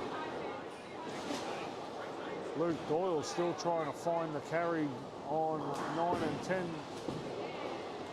Leighton Nusafora goes wide, leaves a 3-pin only. Sean Dunn's mounting the ball return on lane 7 and 8.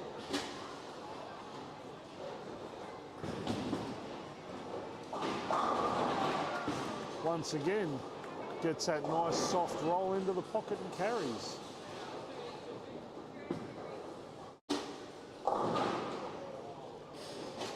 Steve Livingston gave his 6 count a red hot crack, leaves the 10-pin only. Chloe Clegg goes white for the carry down there on 3 and 4.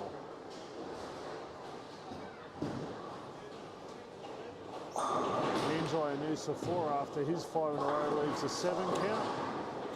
Frank Nusafora has gone a fraction high for the 2nd time this game, leaves a 2-4.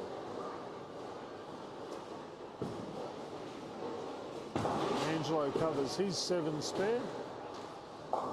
Connor Raines gets a little soft on the bottom of the shot, leaves a 4-6-7.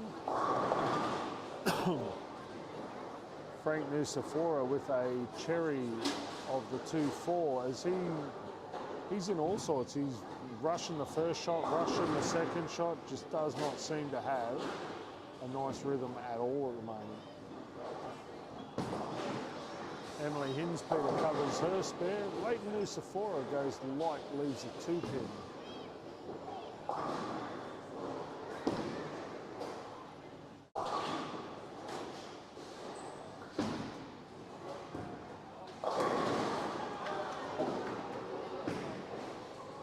Jesse Ellis with 5 in a row. Mackay with his split spare down there on 3 and 4. Adrian Mann goes a little high, leaves a 310. Dan Wilson with a double. Hoffen sets with a strike.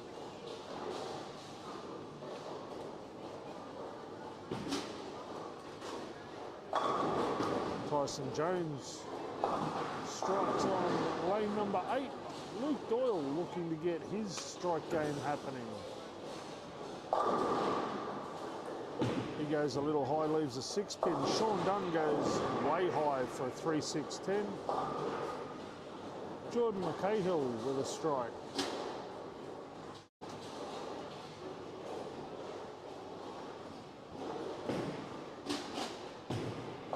Jamie Kennedy with a strike. Frank Nucifora trips the 6. Husey with a strike down there on 11 and 12. Husey. Mr. Doyle spares his 6-pin. Sean Dunn spares his 7 count. Emily Hinspeter looking to remain solid through 6 frames as she takes on Dan Wilson.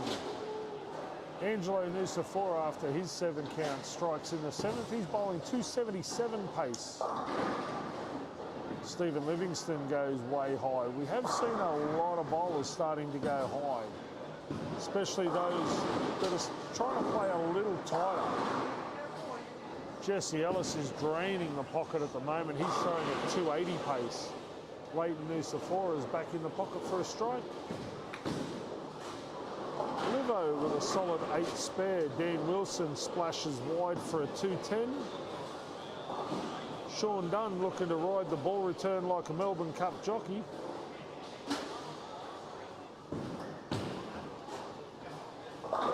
He goes high, can't trip out the 4.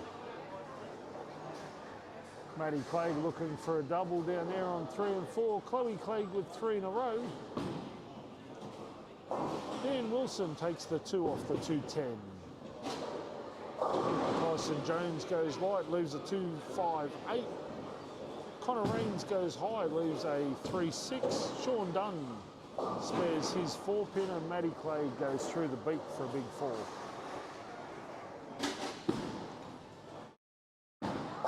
Adrian Mann winds one up like starting a lawnmower for a solid 4-pin. Husey in the pocket for a double.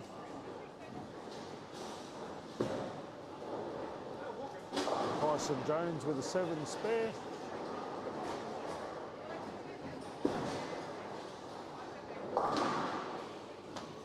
Connor Raines with an 8 spare. Angelo Nucifora tried to go through the nose, leaves a 6-pin. Jamie Kennedy with a 5 count.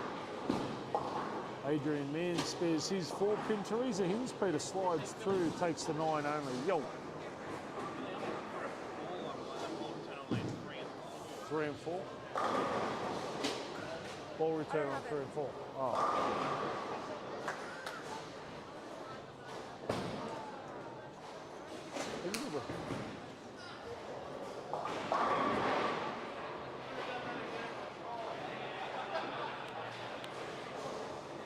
You don't have the microphone, do you?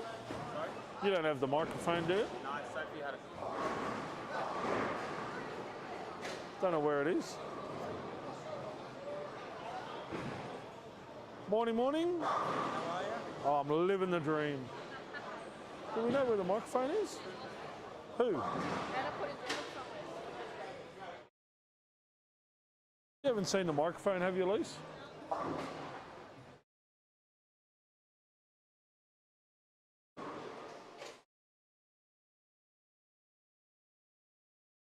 Testing 1.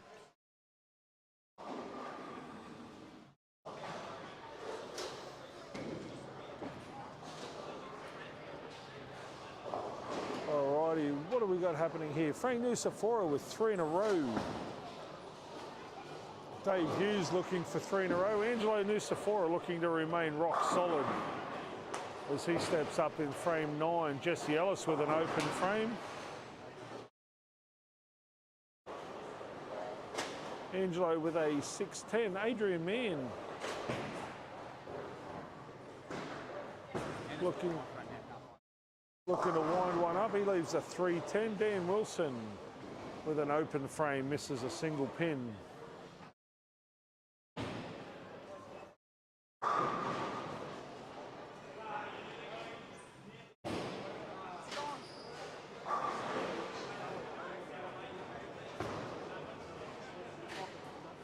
Have a look down here. Tony Hoffensex and Jordan Mackay in a very tight tussle with Chloe and Matt Clegg. Jamie Kennedy and Dan Wilson are in all sorts against the Hins Peters.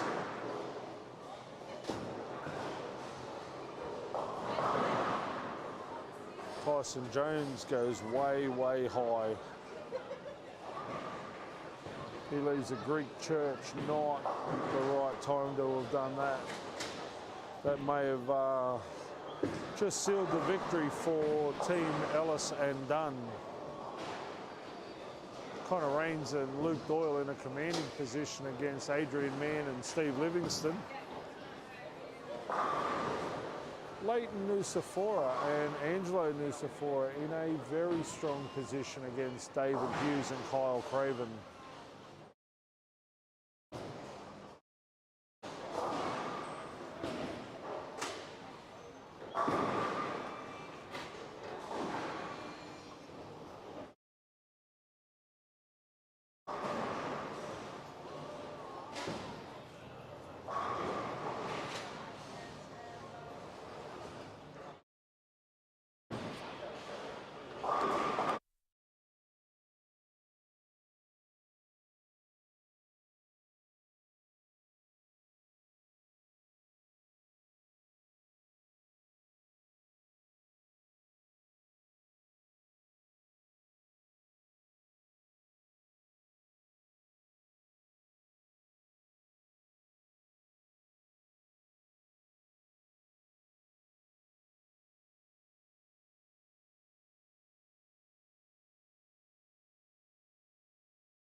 Barely even use it past this week. Alrighty, Jesse Ellis with a very nice 244. Tyson Jones with a 191. Frank Nucifora with a 188. So Team Ellis and Dunn take the win over Jones and Nucifora.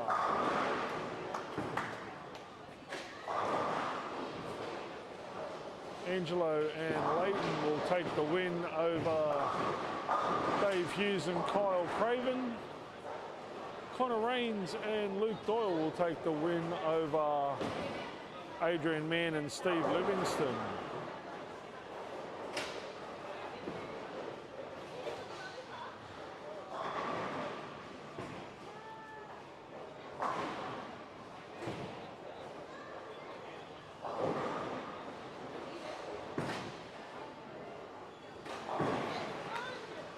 Chloe and Matt Clegg look to be in a commanding position.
Alrighty, we are back at the final day of the Mackay doubles. We're just talking to one of the spectators and the mother of our major sponsor about the trip to Mount Isa. So I do apologise for the rather lengthy pause. We do have Team Nusafora and Angelo and Leighton Nusafora up against Jesse Ellis and Sean Dunn. Jesse Ellis and Sean Dunn are in a very commanding position in that match. Adrian Mann and Stephen Livingston are in a tight tussle with Tony Hoffensets and Jordan McCahill. That game could still go anywhere. Chloe and Matt Clegg also in a very tight match with Jamie Kennedy and Dan Wilson. Teresa and Emily Hinspeter are about 25 pins behind David and Kyle Craven, who are looking for their first win of the day. Connor Rains and Luke Doyle up against Tyson Jones and Frank Nusafora. I'm sure there'll be a little bit of banter in that match. Tyson Jones bombs a double. Frank Nusafora seems to have found a little bit of form this game. Maybe I should have turned the microphone off 3 games ago. He may have actually bowled a bit better.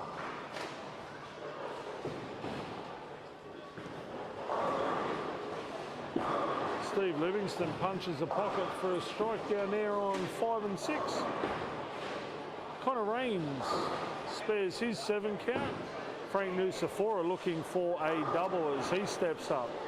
Teresa Hinspeter with a strike after a 9 miss. Frank got way skinny on that, leaves a big 4. Maybe I should walk away because I think I've jinxed him again.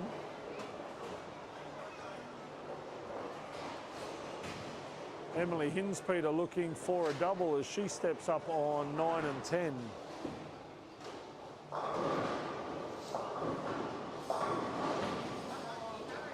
Luke Doyle can't kick out the 10 pin.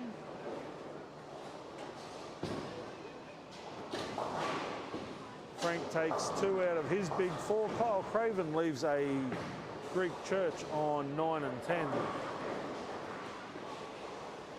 Jamie Kennedy looking to double up as he steps up on 7 and 8. He goes through the nose, leaves a 3-6. Chloe Clegg looking to spare her 4 pin. Nice solid shot there by Chloe. Tony Hoffensets with a 6 pin on 5 and 6. Sean Dunn drains 6 in a row.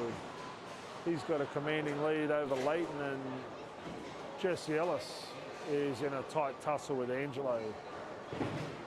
I dare say that the 6 in a row has definitely helped Sean and Jesse for the victory in that match.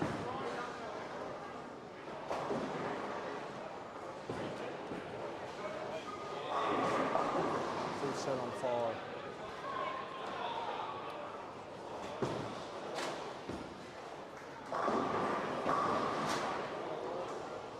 Can we get a full set on 5? I don't know why it keeps dropping every second set. Connor Rains with an 8-1. Tyson Jones looking for a 9 spare.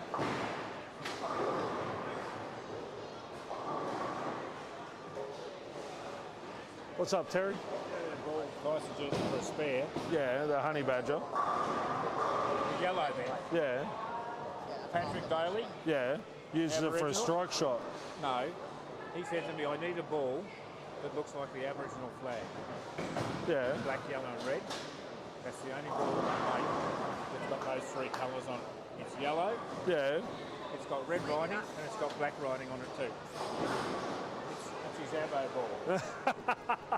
Specifically, he asked me to get one of those. I said, then he wanted a bloody sleeve, compression sleeve in Abo colours. Can you get them though? I tried to get a sleeve, compression sleeve in those colours. In a Columbia or a Track C300 or something like that was the closest one I could get. But he's finished up with a hammer one. Actually, there's a bloke that used to bowl. I've got his details on my laptop. He makes or imports compression sleeves and those fishing buffs, and he'll put whatever design you want on them. Yeah, Vise does.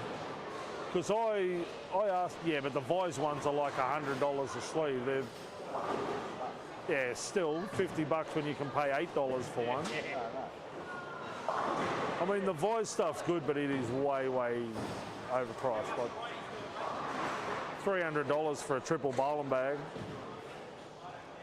Buy 3 for that.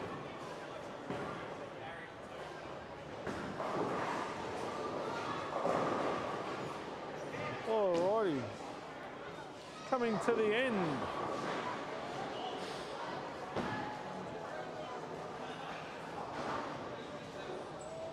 Game 6. This is game 6. Coming to the end of game 6, Connor Rains with a possible 174. Tyson Jones with a possible 208. Frank Nusafora is going to absolutely own Luke Doyle, so Jones and Nusafora will win that match. David Hughes and Kyle Craven still involved in a fairly hefty tussle with Team Hins, Peter. That could still go anybody's way. Jamie Kennedy and Daniel Wilson at the moment are on the receiving end of Chloe and Matt Clay. Adrian Mann and Steve Livingston look to be in a bit of a pickle against Tony and Jordan, and Angelo and Leighton Nusafora have gone down by 61 pins to Jesse Ellis and Sean Dunn. We do have 3 games left to go before we cut to the top 3 step ladder. At the moment, it's still anybody's guess as to who will make that top 3. The points table is fairly congested at the top. We will have a quick squiz after 5 games. No, we won't. The ever vigilant Belinda Jones is punching scores in as they come through so we can get them to you in the quickest manner possible. So we will give you an update on the points after 6 with 3 games to go in the Mackay doubles. I will take this opportunity to thank our sponsors, PBSA Townsville, Billy's Pro Shop and 10-pin bowling supplies in Cairns, the fabulous people here at the Mackay Leisure Centre, and of course our major sponsor, the Mike Carney Group. If you are after any form of driving experience, please go and have a chat to Chris and the crew. Everything from new and used cars, 4-wheel drive and off-road, through to luxury and Lexus vehicles. Go and see Chris and the crew at the Mike Carney Group.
Alrighty, game number 7 has just got underway on day 2 of the finals of the Mackay doubles.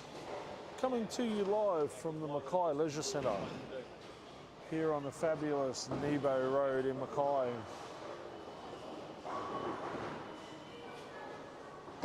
On 3 and 4 we have Team Hinspeter against Adrian Mann and Stephen Livingston.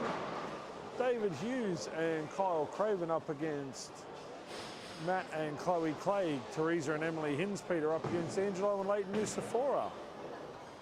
Tony Hoffensets and Jordan McCahill up against Tyson Jones and Frank Nusafora. Jamie Kennedy and Dan Wilson up against Jesse Ellis and Sean Dunn. As I said, Belinda was just punching in the final set of scores for game number 6. And we have a change of leader. Frank Nusafora and Tyson Jones have hit the lead with 12 points.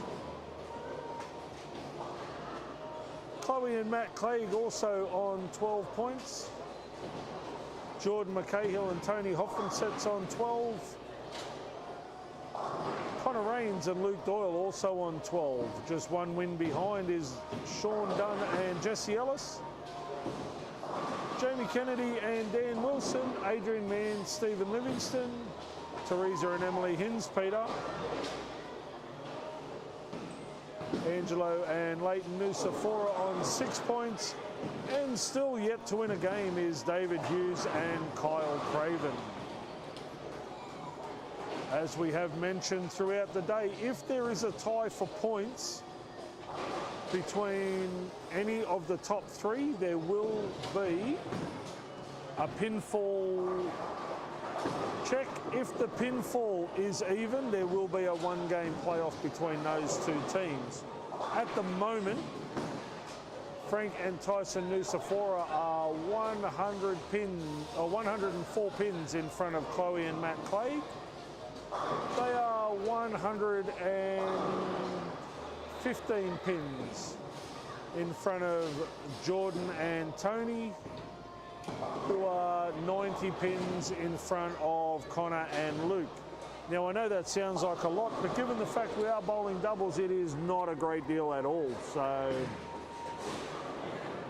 we may be fortunate enough to see a 1-game playoff, or it may just boil down to even points and a pinfall advantage to one team. As I say that, Jesse and Sean are off to a rather shaky start against Jamie and Daniel. Tyson and Frank have opened up with 2 spares. Tony and Jordan have opened up with an open and a spare. Angelo and Leighton are off to a solid start against Rains and Doyle. Kyle and Husey are off to a solid start. But as I say that, Chloe and Matt, Chloe's opened up with a double, Matt's opened up with a 9 spare. We have 2 spares for Mann and Livingston. And an open frame for Teresa and 2 spares for Emily.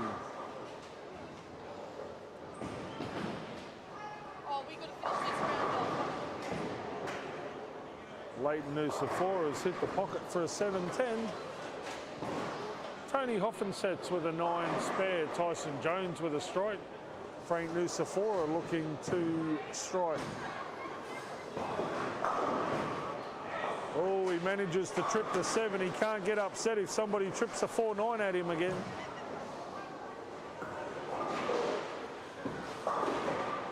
Let's go down and have a chat to Team Tournament Director. Tyson's about to step up looking for a double. He's probably going to trip the 5-7-10 or something. Get a Jones carry where the 10 pin falls 5 minutes after everything else.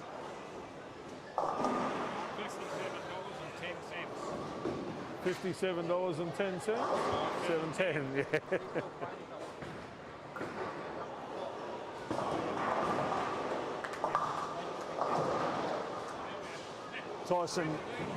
Tyson Jones has moved to the big boy part of the lane. Dan Wilson looking for a double. Jamie Kennedy with an open frame. Jesse and Sean Dunn off to a reasonable start.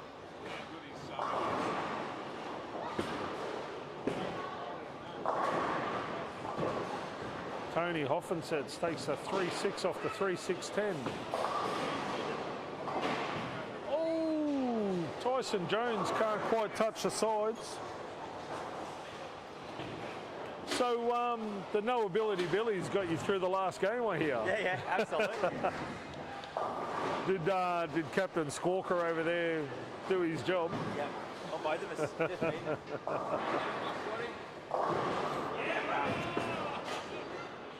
Frank can't be upset by that after his last strike. He's just got to wear it. And Luke played 2 nights. Yes. Jesse Ellis trips a 4-pin for a double.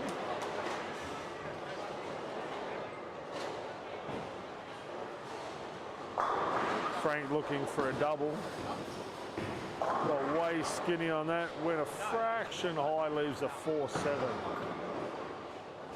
That's all right. He'll come back and make that spare.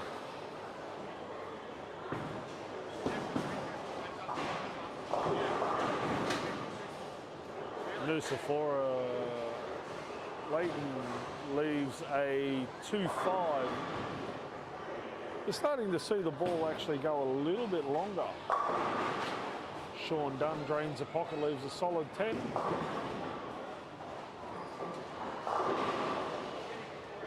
Luke Doyle with 3 closed frames to open game 7. Frank Nusafora with a nice 8 spare. Tyson Jones looking to get back in the pocket and start striking.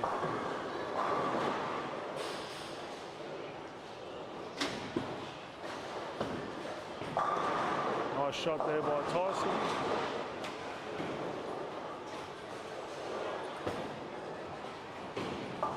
They seem to be open. They seem to be holding up all right. Yeah. I don't move one ball anymore because I'm playing that area. Yeah, but everybody's the same. Nobody seems to have like, made a ball change. Nobody seems to have moved much. Where they start and where they are. Yeah. Frank Nusafora with a strike in the 4th frame. That was a rather healthy shot. Tony Hoffensets with a 7 split. That's opened the door for the team tournament director. Connor Raines with a 6 spare. He's solid through 4 frames. Luke Doyle looking to continue on and remain clean. Steve Livingston's clean through 4. Chloe Jones with a 9 spare. Matty Clegg working on a double. Hughesy looking to double up as he steps up on 5 and 6. Luke Doyle kicks a strike. Chloe has moved deep inside, similar to what she was doing yesterday, around about that 23 to 25, out to about 12, getting the ball to sit into the pocket nicely.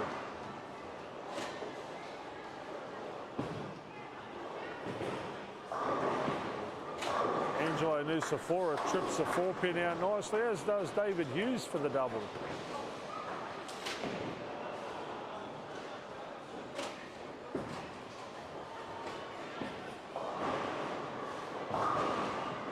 Matty Clegg goes a fraction high. Leighton Nusafora goes light Brooklyn, leaves a 3-9. Kyle Craven's gone the direct approach with a spare ball, leaves a 3-pin. Tony Hoffensets with a spare.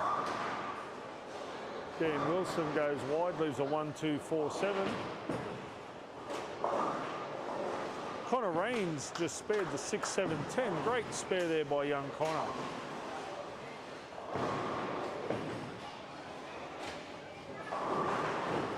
Adrian Mann trips the 4 out for a strike.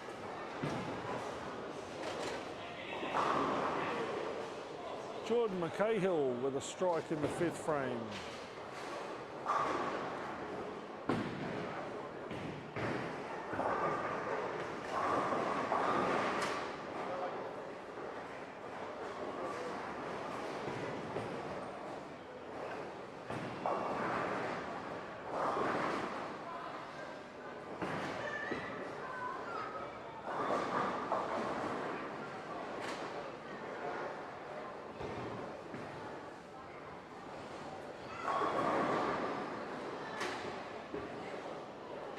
Chloe Clegg with a 10 pin. Steve Livingston with a 4.67.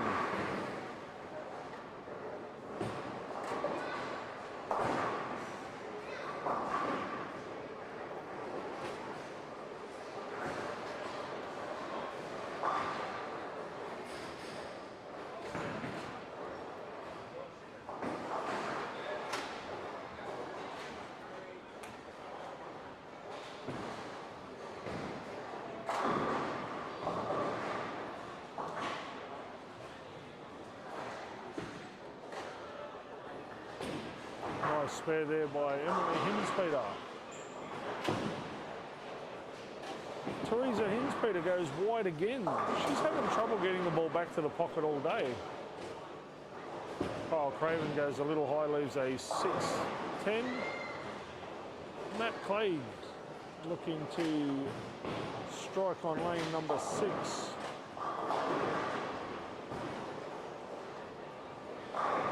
He goes high, leaves a 3-6.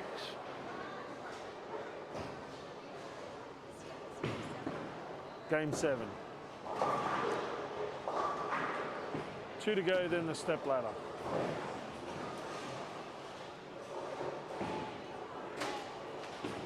If it's a tie, is it pinfall from this, or is this tournament average or something? No, if the points are tied, it's total pinfall. From this round? Overall. Yep. So on 10 pin results, it'll have the overall pinfall. If the pinfalls are tied as well, then it's a 1 game roll off between those 2 teams. At the moment, I think there's 90 between 1st and 2nd, 80 between 2nd and 3rd, and 50 between 3rd and 4th, pinfall wise. So with 3 games to go, not a lot. The boys are throwing it all right. Luke can't get a consistent reaction, and it's probably the least consistent I've ever seen Connor throw a ball. I've never seen him stand this far left either. It's actually weird, you're so used to him in this. In Hobart, he was playing pretty similar to this, but he could get a reaction that was really, really consistent. Here, I don't know whether it's the ball he's using or whether it's just his having an average weekend, but he's not as fluent as he normally is. He seems really mechanical in what he's trying to do. Like nothing's flowing. It all seems really laboured. And that's not him. I've never seen him throw the ball. Yeah, normally Connor's just threw the ball nice and easy, super reliable in and around the pocket, where the last 2 days he's struggled to get the ball to the pocket.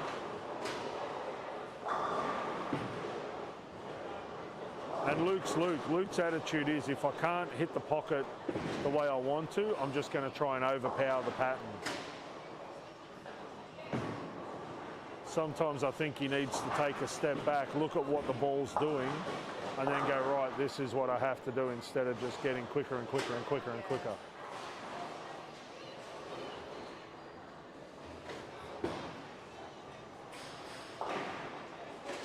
What do they say? Sometimes less is best. And on a pattern like this, where the condition doesn't seem to have changed all day, it's held up really, really well. You basically just need to find something that's going to get you to the pocket. The carry will come.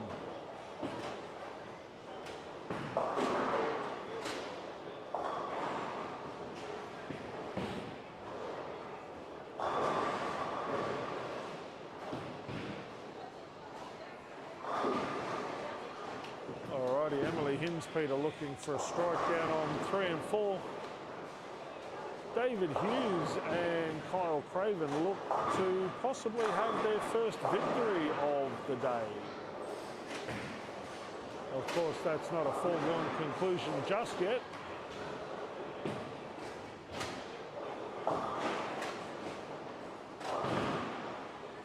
Adrian Mann and Stephen Livingston are making a fist of it against the Hinspeters. Leighton Nusafora with a 9 miss. Nice shot there from Teresa.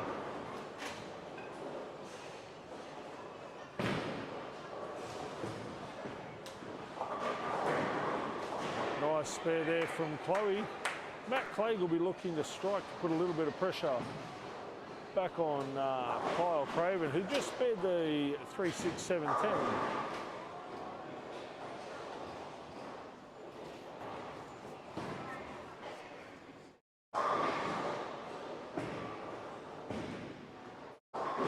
Tony Hoffensets goes a fraction high, leaves a 6-10. Luke Doyle with a 5-pin. Matty Clegg does in fact throw his strike. Adrian Mann with a 3-6-10 down on 3 and 4.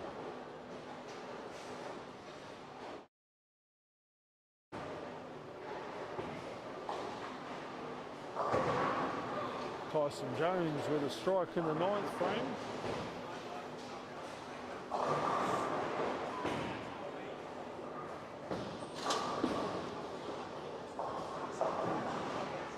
Jesse Ellis with a 4-6-7.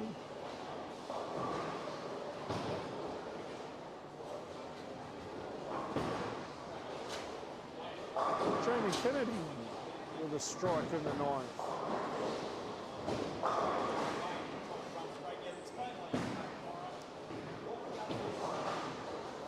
It does look as though Jesse and Sean are well in control of that match with a 77 pin lead with 2 frames to go. Angelo Nusafora with 3 in a row. Leighton Nusafora looking to get something going.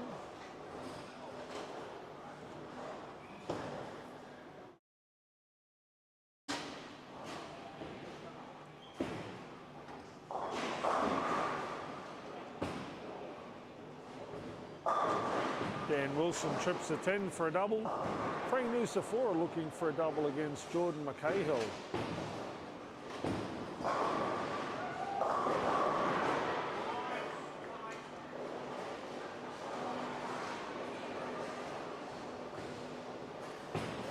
Things are all square in the match against Tony and Jordan.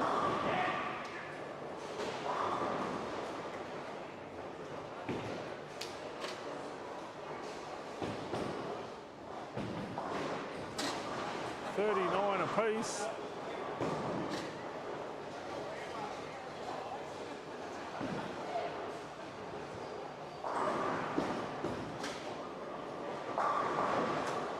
Could this be our first tie of the day down on 9 and 10 between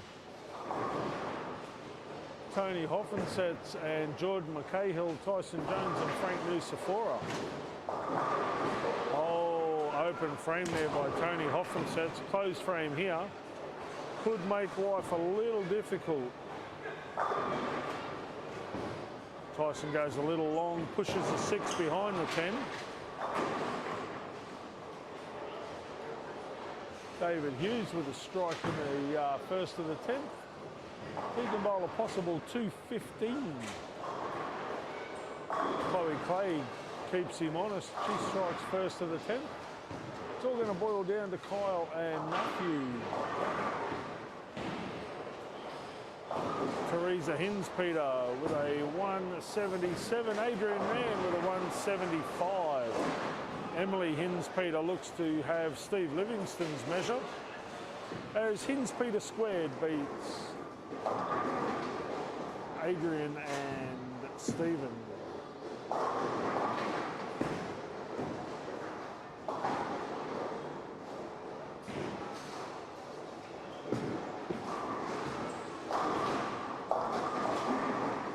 Usually with a 6 count in the second ball of the 10th.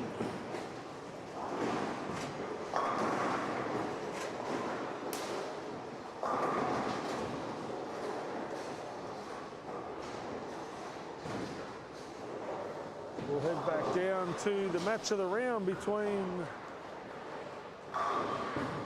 Jordan and Tony and Frank and Tyson.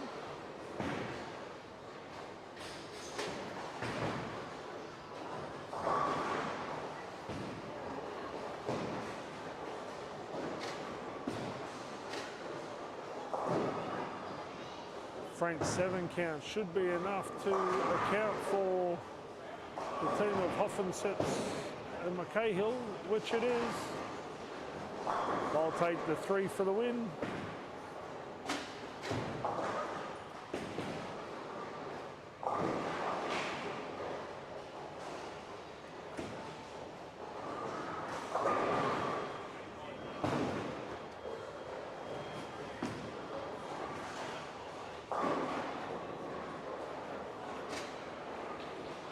It will be interesting to see what happens with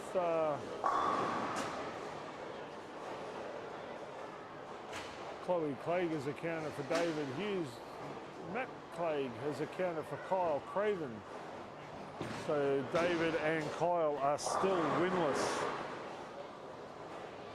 after 7 games. The bowlers will make a quick lane change and they will be back with game number 8 coming to you live from Mackay Leisure Centre.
Alrighty, game number 8 is underway.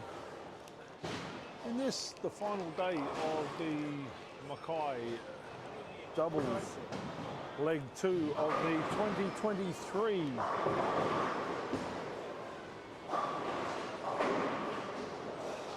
Mackay Memorial Tour.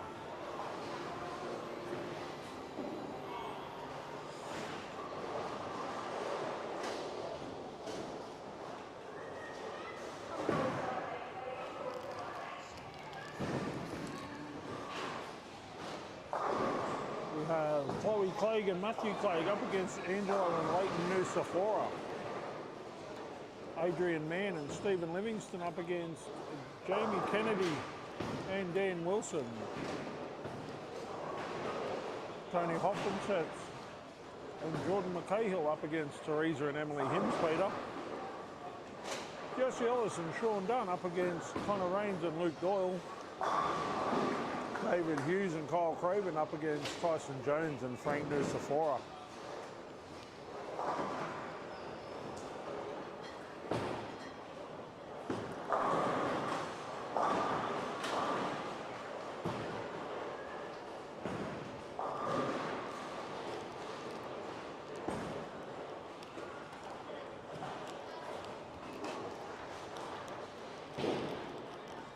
We are getting to the pointy end of the tournament. We do have one team that is out of it altogether. That is the team of David Hughes and Kyle Craven. They haven't won a game all day. They are unable to make the top 3. All 9 other teams are a chance.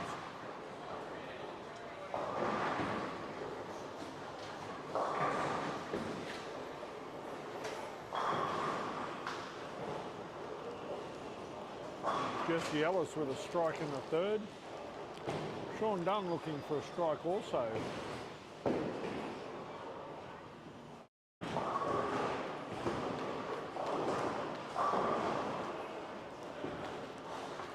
Dan Wilson misses a 10-pin against Stephen Livingston. Chloe Clegg misses a 10-pin against Angelo Nusafora.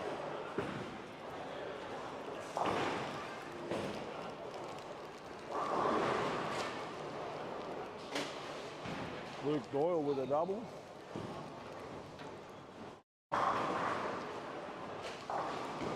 Sean Dunn goes wide, leaves a 2-pin.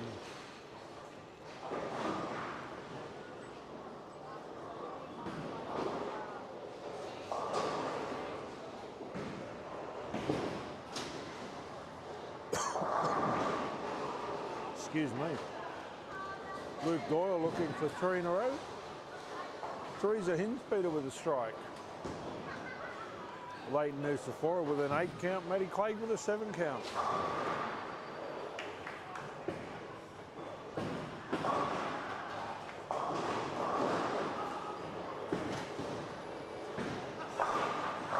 Tony Hopkinsett goes Brooklyn for a 5-9. Leighton makes his 8 spare.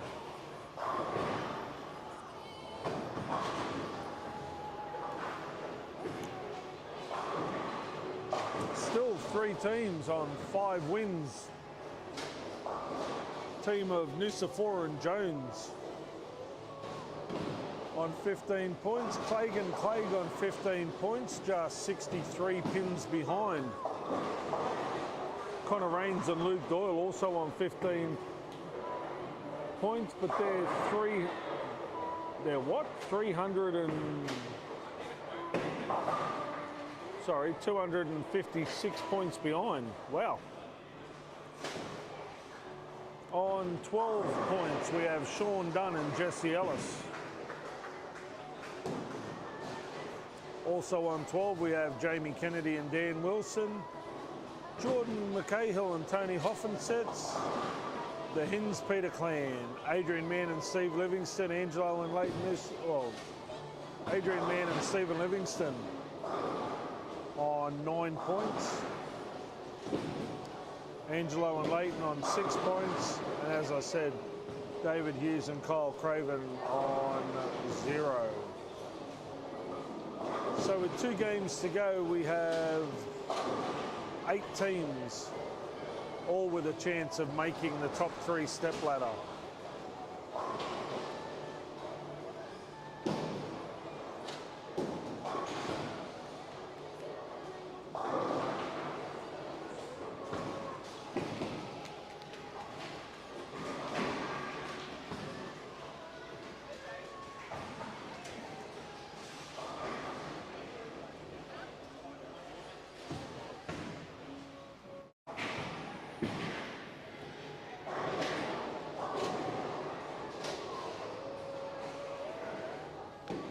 Matthew Clay with 2 spares, he's trying to find something there. Chloe having a red hot go against Angelo Nusafora.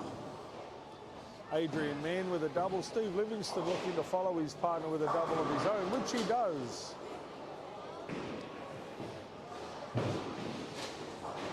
Jordan McCahill with the Greek Church. Dan Wilson looking for a double. Emily Hinspeter looking for a double. Teresa Hinspeter with an open.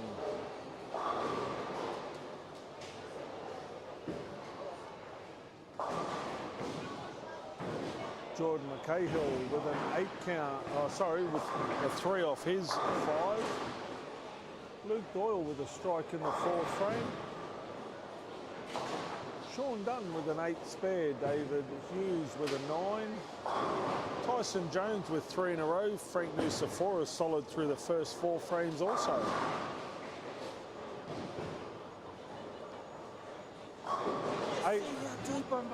Eight teams with a chance of the top 3. Yeah, it's tight. It's very tight. That's what the kiddies want to see. Yep. And I think in the last, like in this game and the next game, I think 4 of the 8 teams play each other. So,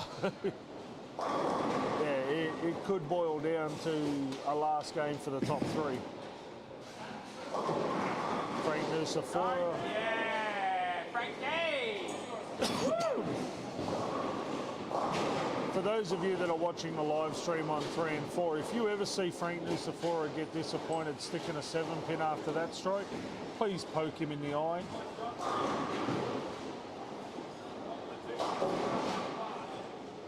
What do you call that, Frank? Karma. Okay. Not the response I thought I was going to get, but we'll run with that. You think all your bad juju from yesterday? Well, that's like the 2nd or 3rd one you've got of them. You've thrown some slop. Doesn't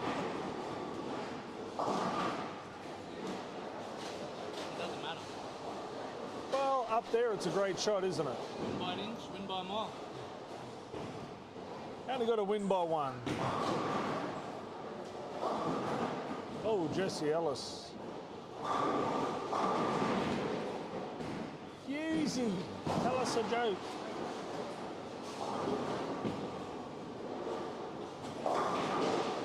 Tyson Jones, after bragging about how deep he's playing, should probably throw the ball a bit wider. He goes through the nose for a 310. I guess old habits die hard. When you used to throwing bullets off the corner, sometimes you want to throw a bullet up the middle.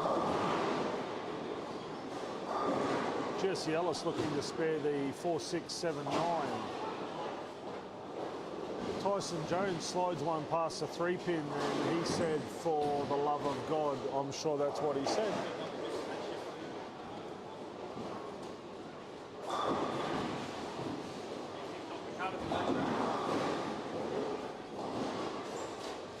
Well, it's a bit hard to be kicked off the cutters when you're the captain of the team.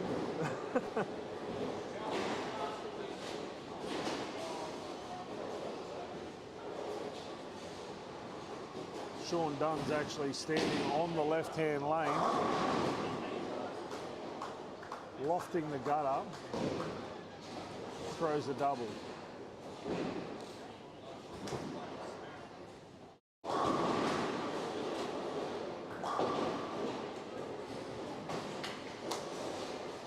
Luke Doyle drops one in the right-hand gunner as he went for his 610. Tony Hoffenset with a strike in the 6th frame. Jordan Cahill with a spare. Emily Hinspeter looking for 4 in a row. Frank Nusafora went to the well once too often, can't quite carry through the nose, leaves a 4-7.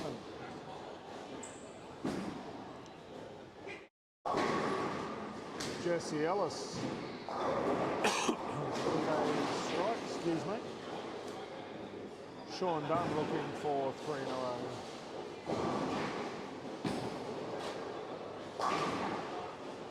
Nice spare there by Frank Nusafora. Angelo Nusafora up on 11 and 12, goes high, leaves a 6-10. Tyson Jones trips a 10 for a strike.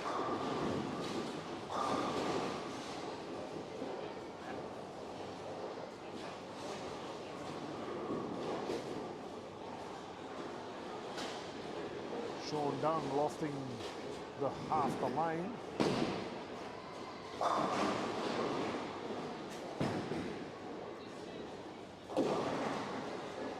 Let's go, Frankie, let's go.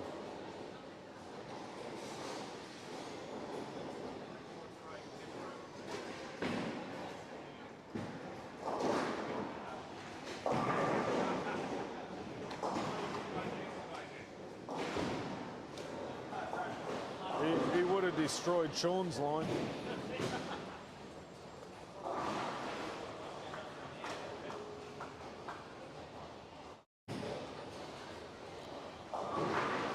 Emily Hinspeter with a 9 spare after her 3 in a row. Chloe Clegg with an 8 spare. Angelo Nusafora with an 8-1. Maddie Clegg with a double up against Leighton Nusafora.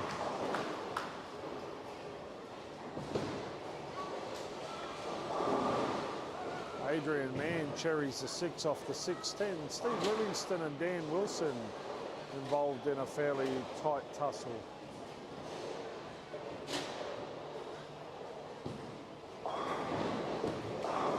Matt Clay drives the 7-pin out.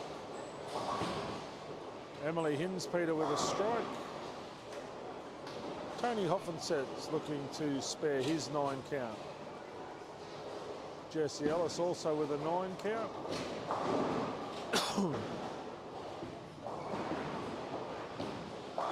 Chloe Clay, beautiful pocket shot. Not a bad way to start a foundation frame. Maddie Clegg looking for 4 in a row. And a rather commanding lead over Leighton Nusafora. Angelo Nusafora punches a pocket, leaves a solid 9-pin.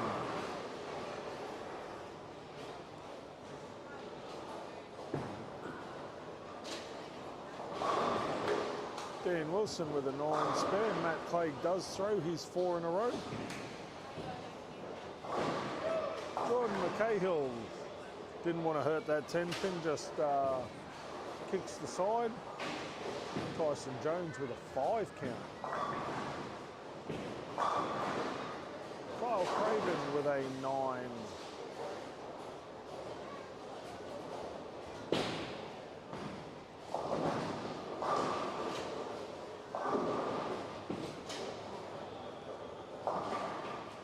Sean Dunn losing a bit of reaction as he lofts the gutter.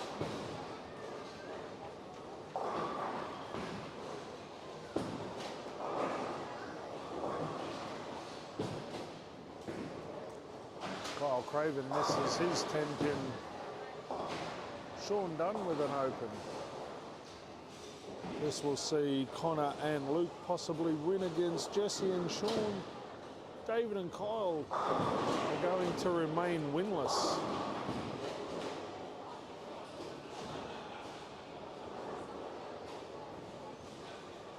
Jordan McCahill with a strike in the 8th frame.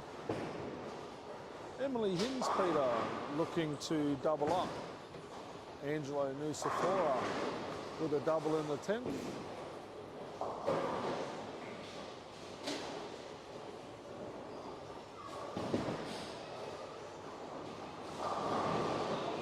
Teresa kicks the 5-pin out.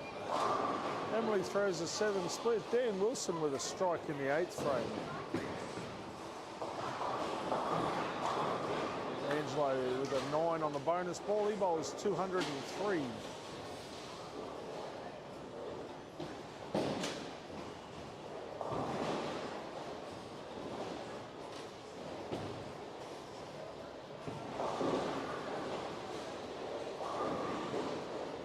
Chloe with a 9 count for a 186. Leighton Nusafora misses a head pin to the left, leaves a 1-3-6-8. Luke Doyle with 3 in a row as he bowls against Sean Dunn. Nice 6 spare there by Leighton Nusafora.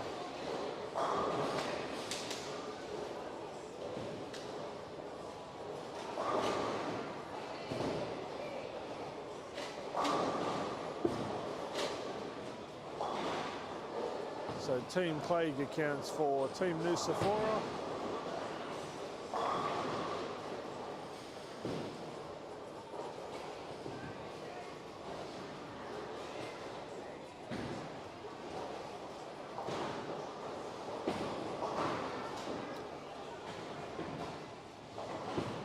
Jamie Kennedy with a 9 miss.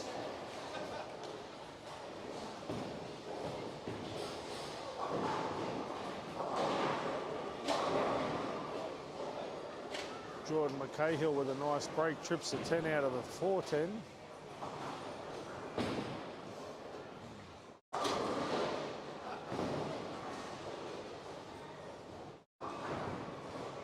Jesse Ellis, Messenger just misses. Steve Livingston with a 9 miss. Matty Clegg with a 205, 399. Defeats Team Nusafora 367.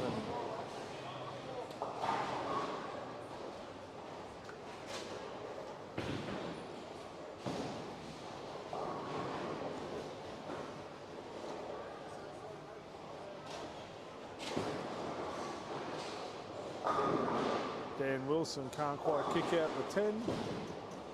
He should go back and make that, and it'll be a 10-pin game.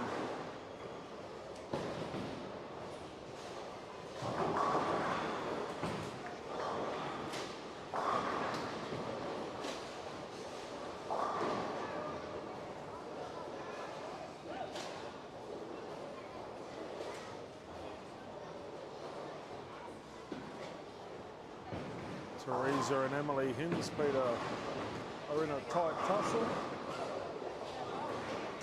Luke Doyle and Connor Rains have defeated Jesse Ellis and Sean Dunn.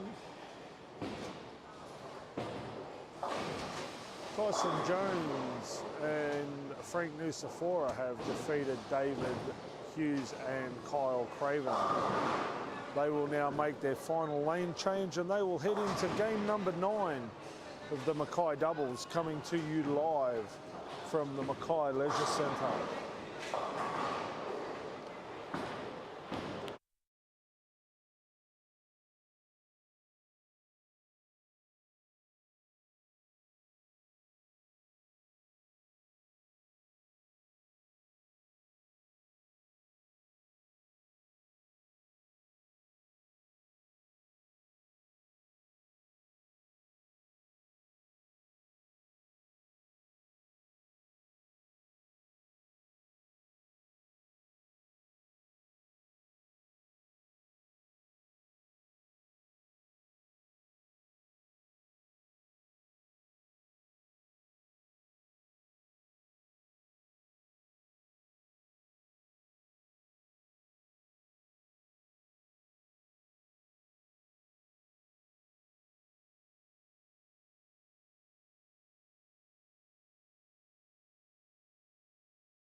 take a photo, I'll send them to you. Alrighty, the final game is underway. Let's see if there's been some movers and shakers as we head into the final game before the top 3 step ladder.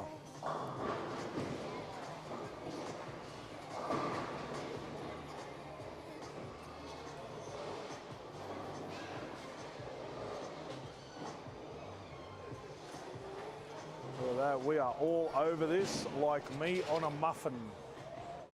Alrighty, in first position, whoop, I don't know what the hell I did there.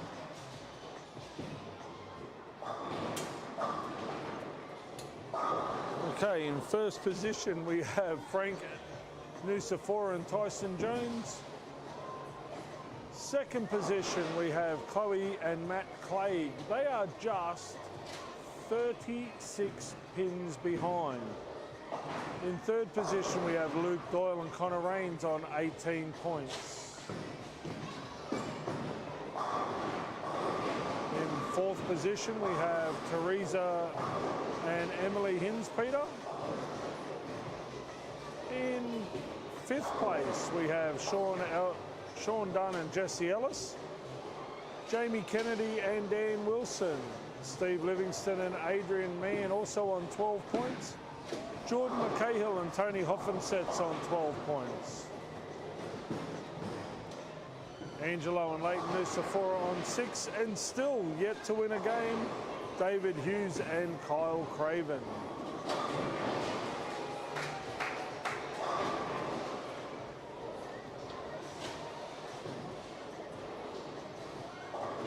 As I said, the top 3 will go through the step ladder. If there is a tie for any of the places on points, it will come down to a pinfall. Now, putting that into perspective, if the Hinspeeters were to win this last game and Connor Rains and Luke Doyle were to lose,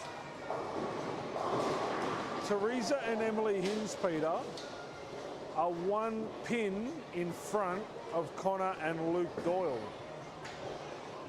So providing their pinfall is better than Luke and Connor, then they would go through to the final. Now, Connor and Luke are playing Chloe and Matt Clegg, who are currently in second position, just 36 pins behind Frank and Tyson. Frank and Tyson are playing Teresa and Emily Hinspeter. So from lanes 9, 10, 11 and 12, the winners of that could determine who is first, who is second, who is third and who is fourth. The top 4 teams, boys and girls, are on 9 to 12. Do not, under any circumstances, tune away. This could come down to a 10th frame.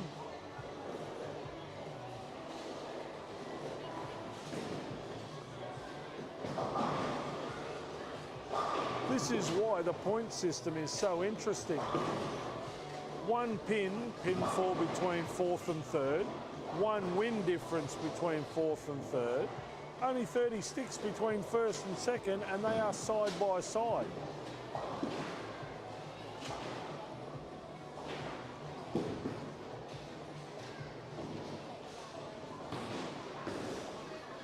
As I say that, Emily Hinspeter has thrown an open frame. Frank Nucifora and Tyson are solid through 2 frames.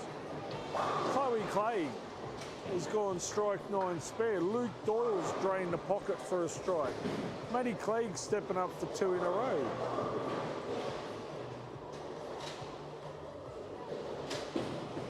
We will bring you some scores from further down the field, but at the moment, we're looking at the top 4 teams on 9, 10, 11 and 12, and this will determine who is 1st to 4th. The winners will finish up 1 and 2. Pinfall can become a factor. 36 pins in a doubles format is absolutely nothing. 1 pin in a doubles format is negligible. Like,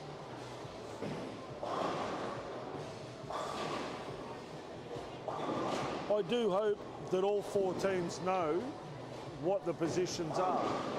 Chloe Clay just tripped the 4 pin. Could that be the difference between first and second place? Tyson Jones with a spare after he jammed a 10 out of the pocket.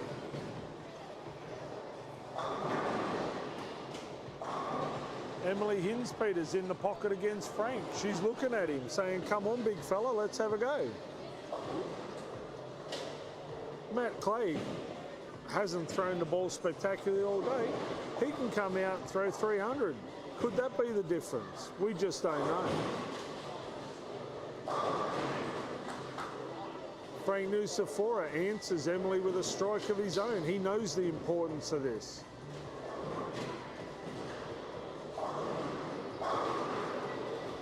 Matt Clay, smooth and sweet as silk. He drains 3 in a row. Luke Doyle's looking for a double. Connor Raines back on the spare game.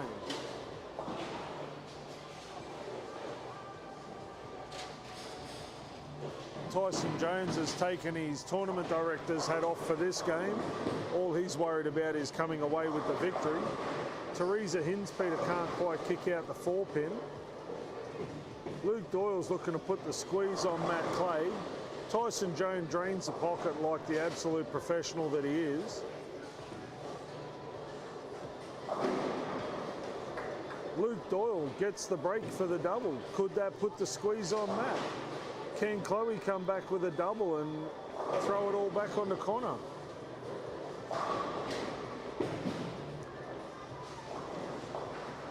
Teresa Hinspeter covers her spare. She knows the importance of a spare game.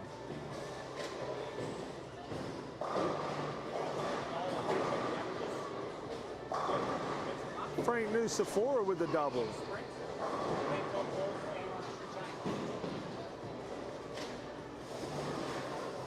Connor Raines with a 9 count. Chloe Clay doubles up. Again, proving why she is one of the best females in the country. Emily Hinspeter doubles up, says to Frank, anything you can do, I can do. Teresa Hinspeter gets a break, trips the 7 pin out of the 4-7-10.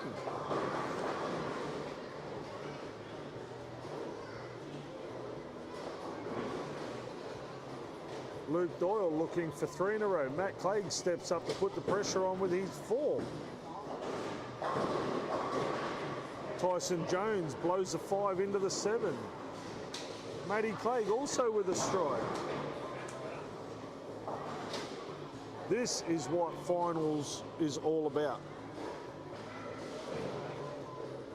Giving your opponent the squeeze. Can they reply? Will they crumble under the pressure? Could this be a precursor to the top 3 step ladder? Are we going to see one mistake cost somebody the tournament?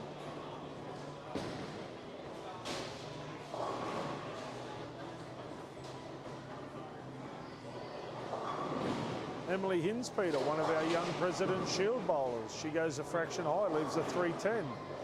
Is that a sign that the pressure may be playing on her mind? In her defence, though, she has increased her ball speed over the last 3 or 4 months. She's worked hard on her game. It showed.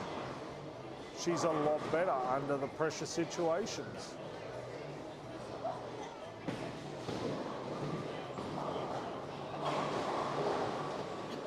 She makes the spare. Frank Nusafora can get up, throw 3 in a row, throw that pressure right back on the shoulders of young Emily. How will she respond? Teresa, solid through 5 frames, hasn't missed a spare. Again, proves why she is a Rockway caliber bowler. Frank Nusafora goes a little bit high, leaves a 4-7. Luke Doyle looking for 3 in a row to answer Matthew Clegg's 4 in a row. David Hughes with 4 in a row against Adrian Mann. Kyle Craven solid through 5 frames. Could this be their first victory of the day?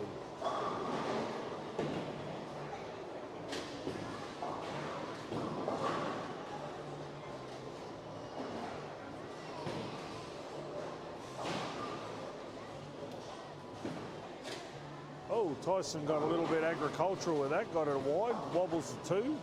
He'll be happy with that. That should have been 2-4-10, 2-4-8-10. So many horrible combinations.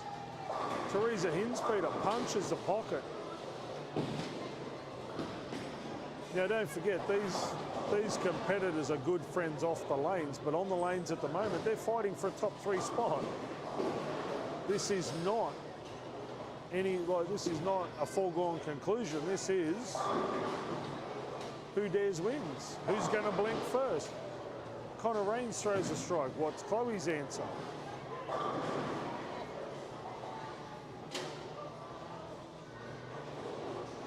This is where it gets a little bit dangerous because Chloe's got that Chloe strut.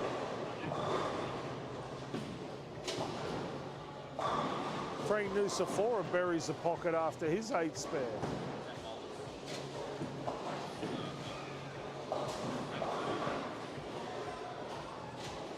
Oh, Luke Doyle's had a blink. He's thrown a 7 split. 4-6-7. Emily Hinspeter punches the pocket, leaves a solid 10. Teresa Hinspeter sucks the 8-10 backwards for a double, says to Tyson, come at me. Matt Clay, can he get up there, throw 5 in a row and make that match a foregone conclusion? Emily Hinspeter, this 10-pin will look about the size of a toothpick.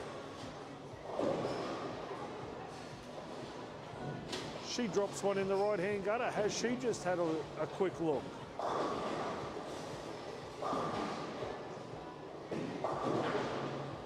Again, if the Hinspeters lose and Connor and Luke lose, it boils down to pinfall. Can the Hinspeters hold on to their 1-pin advantage? Will Luke and Connor jump them for a spot in the 3? You do not want to turn away right now. Matt Clegg makes his 8 spare. Dave Hughes' run of strikes comes to an end with a 9 spare. Kyle Craven misses the 10-pin to the left.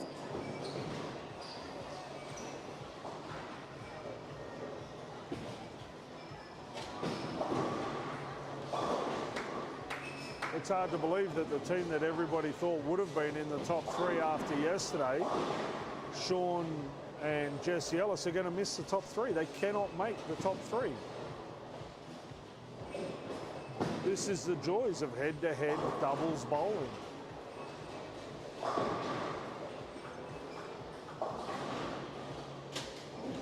Emily Hinspeter covers her 4-pin. Can Teresa throw 3 in a row? Yes, she can. Forces Tyson to double. Frank Nucifora is working on a double. Can he throw 3 to cover Tyson?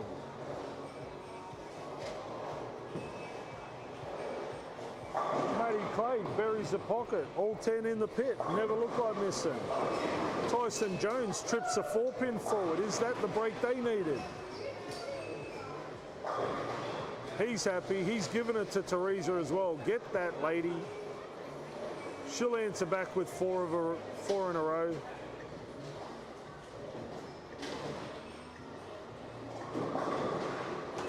Emily Hinspeter telling Frank she's not going anywhere. She's like a mosquito. She just doesn't go away.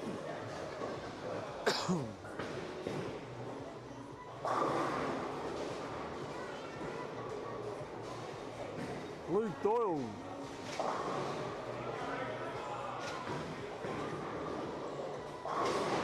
Frank Nucifora with a 9 count that probably shouldn't have been.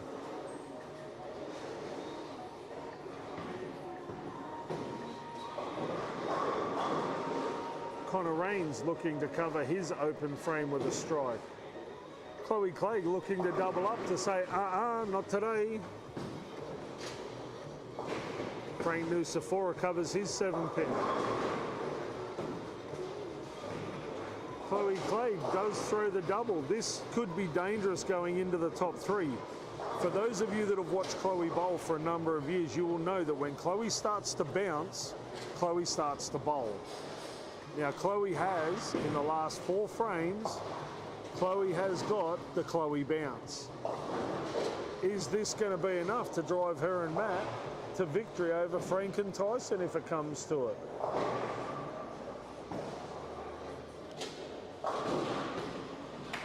Tyson Jones, has he found something late in the day?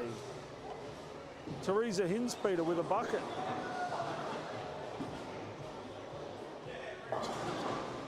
Judging by the scores at the moment, unless Luke Doyle can string off the sheet, I dare say that the Hinspeters are going to have enough to make the top 3. Now, remember, Chloe and Matt are only 36 pins behind Tyson and Frank. At the moment, the way things stand, Chloe and Matt will jump Frank and Tyson by about 12 sticks. As I say that, Matt Clegg has thrown an open. Are they going to have to play the first match against the Hinspeters? This will come down to the 10th frame on 9 and 10 as to who goes in to the top 3.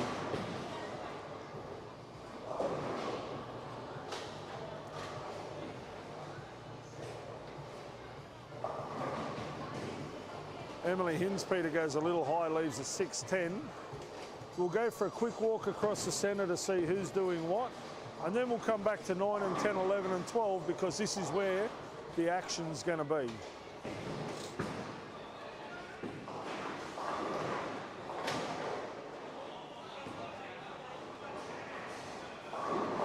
Tony and Jordan, they have accounted for Jesse and Sean.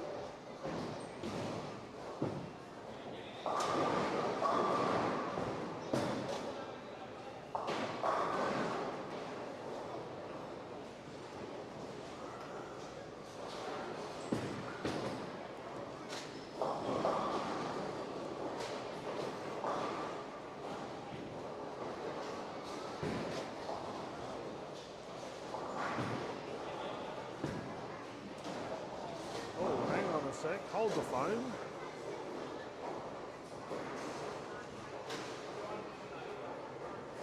There they have the most Sean and Jesse can finish with is $3.99, so they'll get them by a maximum of 7. Jamie and Daniel have accounted for Leighton and Angelo.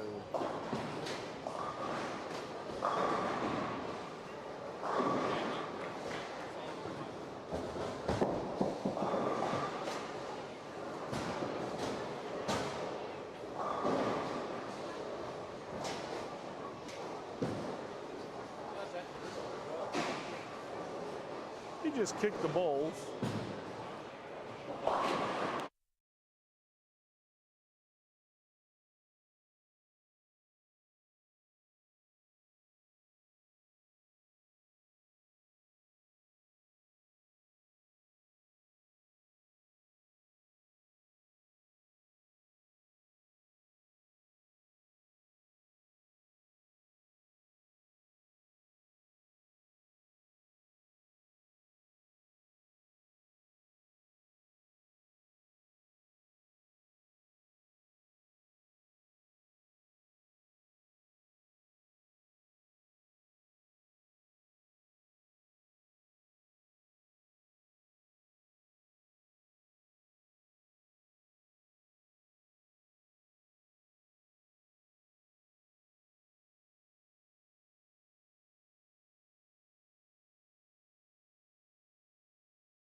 righty.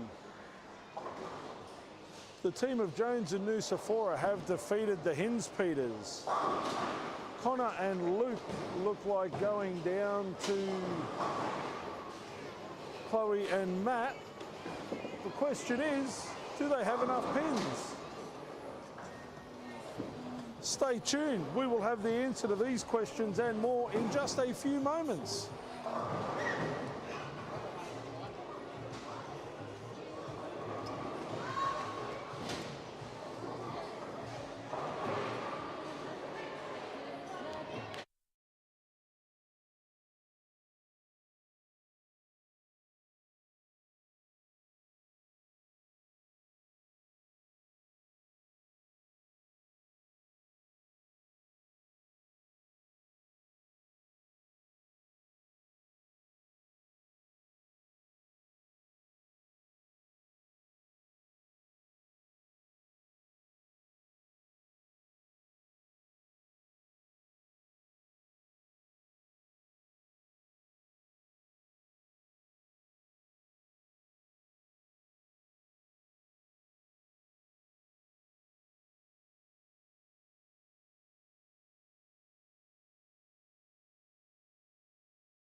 All right, and when we are back, 9 games have been bowled. We are just calculating the scores now so we can get the top 3. Yeah, it does.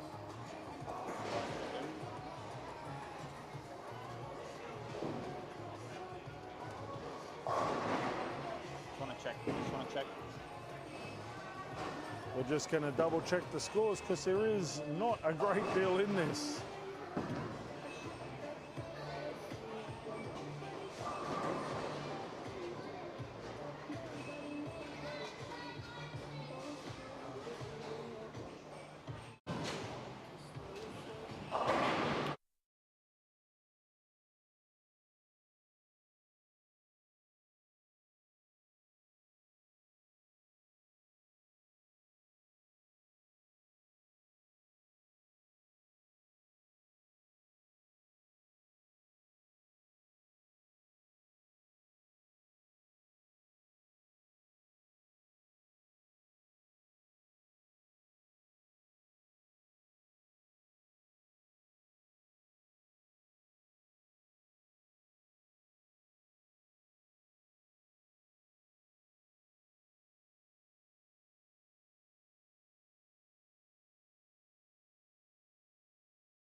Okay, the scorers are working feverishly to sort out the top 3.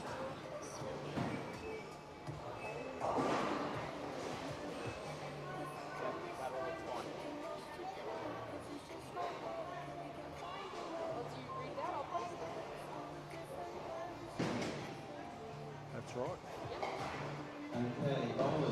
All right, the top 3 teams going through to the match play is Connor Rains and Luke Doyle.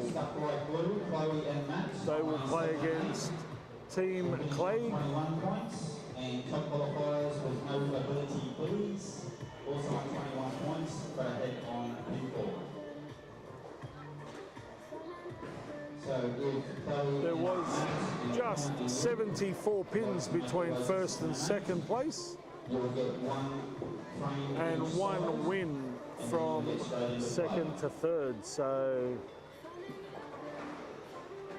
we will see Connor Rains and Luke Doyle play Chloe and Matt Clegg in match number 1 of the stepladder. The winners of that match will go through to play Tyson Jones and Frank Nusafora for the title of the Mackay Doubles Open for 2023 of the Q Tour North. Yeah. Don't bring up step 1, it's only got these guys. That's okay. I think we've got to add.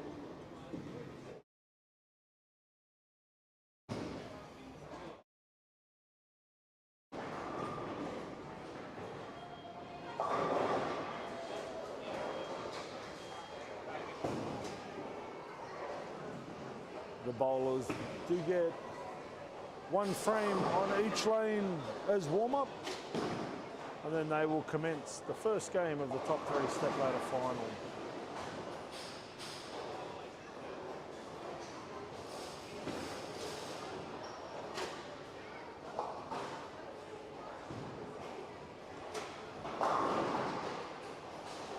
This should be a cracking match. We've got 2 local youngsters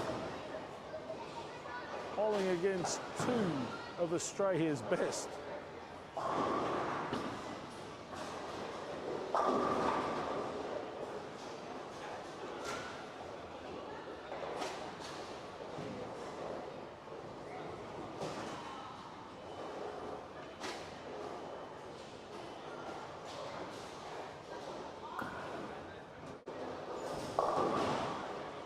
I have had the privilege of taking all 4 of these bowlers away in representative teams, and I can tell you they are super, super competitive, and this looks to be an absolute ding-dong of a match. Can the power of Luke Doyle overcome the grace and ease of repetition of Matt Clay? Can Connor Rains keep up with the consistency of Chloe Clay? This will be an outstanding match. If you're going to make a cup of tea, now's the time to do it, because once the action starts, you don't want to miss a ball of this first stepladder final.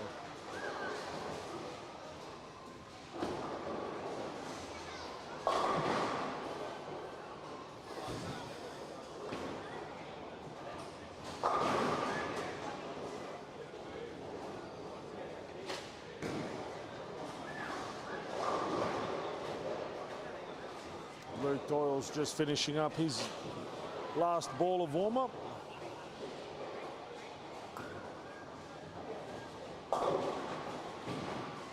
All 4 bowlers look dialed in and ready to go.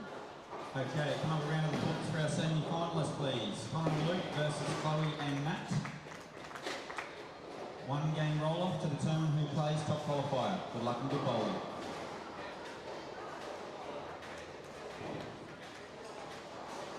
Chloe's up first on lane number 8.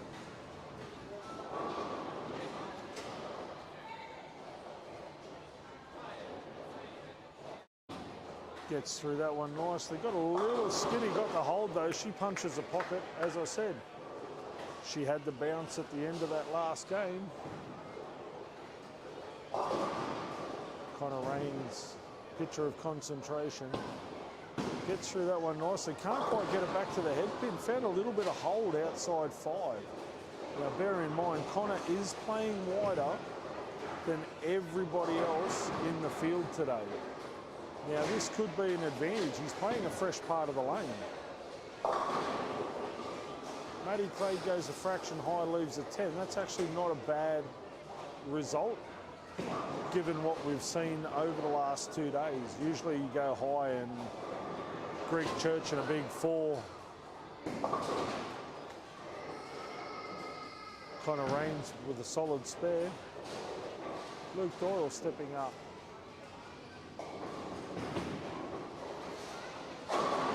Solid spare there from Matty.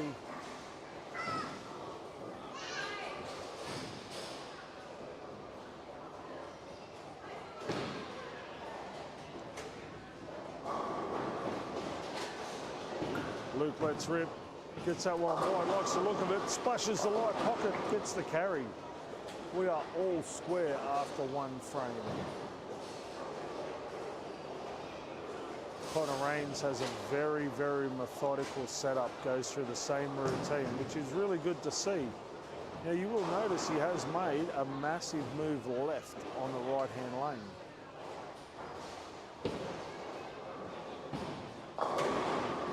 Great move there by Connor. He's hit the pocket.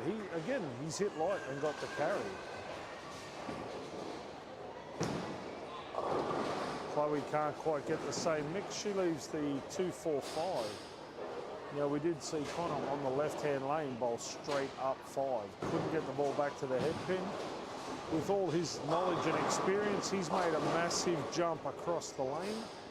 Played deep inside where everybody else is playing, gets the carry. Luke Doyle rips one out, likes the look of it, doubles up.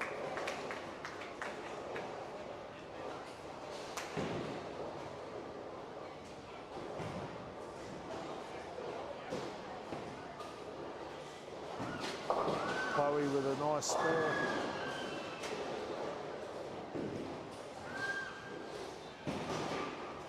Matthew Clegg looking to consolidate his partner with a strike.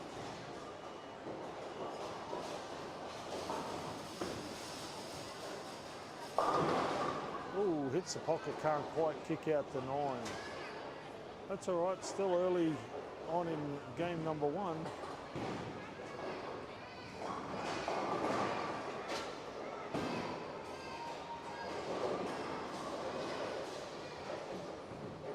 Matt will look to make this spare.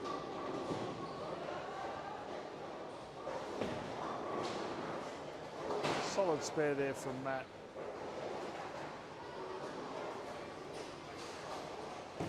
All 4 have closed their first 2 frames. Be interesting to see what Connor does on the left-hand lane, whether he stays where he was, playing down the boards, or whether he makes that big jump left on the left-hand lane as well.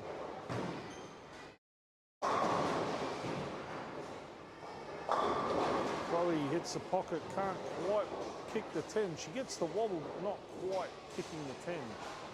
That ball was a little bit left of target, managed to find a little bit of hold. Not quite enough drive to push that 6 into the 10. Connor has jumped left on that left-hand lane, and again can't quite get the ball back to the pocket hard enough to carry. Still makes a pretty good shot, leaves a 2-5. We have seen a lot of players this week chop the 2-5. Chloe makes her 10 pin.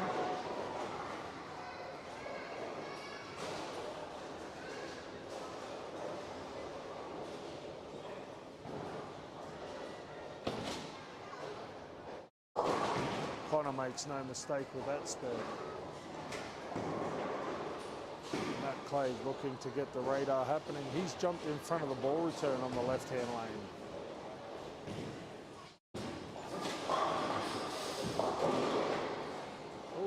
Leaves a 6-10. Did have a rolling messenger, can't quite make contact with the 6.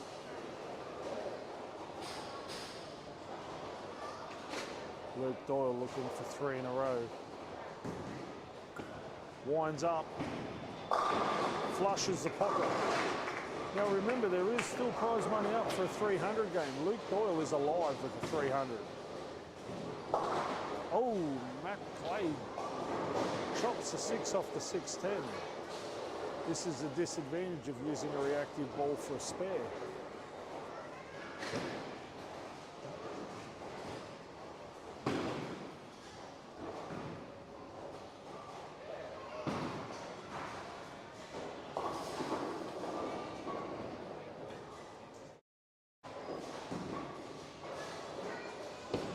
Connor Rains likes the look of that one. Fist pumps it, carries the pocket. Great shot there from young Connor. when we went away to President's Shield last year, we actually had Connor as our anchor bowler as Chloe goes light again on the left-hand lane for another bucket. But yeah, we had young Connor as our number 5 anchor bowler. And under pressure, when we needed him to, he would hit the pocket at about a 97% rate under the pump. One of the great young talents in pressure situations. Luke Doyle trips the 4-9, that gives him 4 in a row, he'll take that.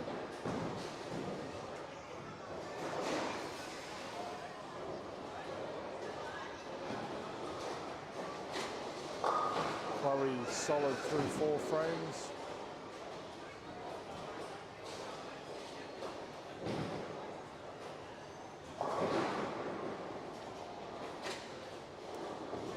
Mackay stepping up on lane number 7.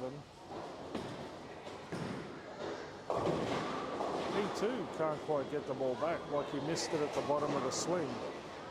The problem the high rev players have is that they need to try and get the ball not only through what is now a burnt up head area, they've got to try and get the ball to still bite hard enough on the friction. Now, some players do this with ball speed. They alter their ball speed to try and get through the burnt heads. Other players like Matt have the ability to change a hand position and get the ball to roll slightly different.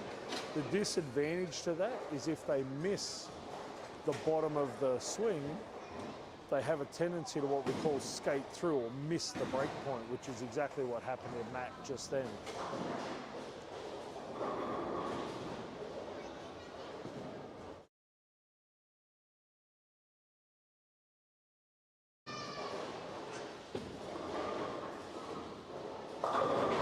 Chloe hits the pocket a little bit harder that time, can't quite trip the 4. Connor Rains looking to double up and really put the pressure back on Team Clay.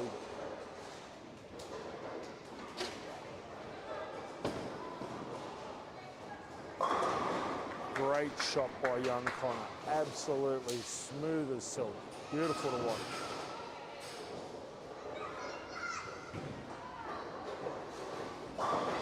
Chloe Clay stepping up for her 4-pin spare. Luke Doyle looking for 5 in a row. This has definitely been a great step up by young Luke.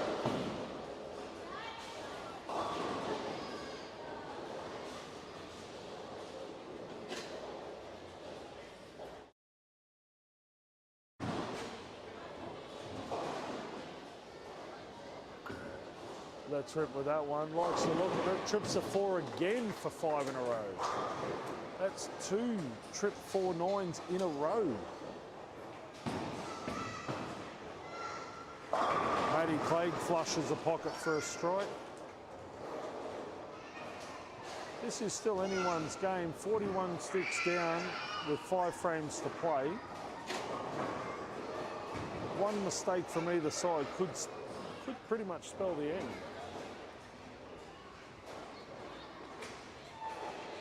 Chloe steps up. She knows she needs to start striking.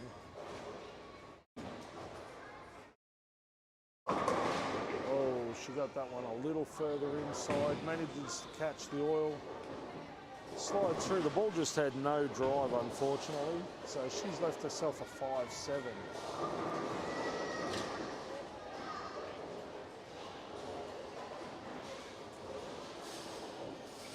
Connor Rains, he didn't like that off the hand, actually. He knew at the bottom of the swing that he completely missed that. Oh, Chloe misses them all.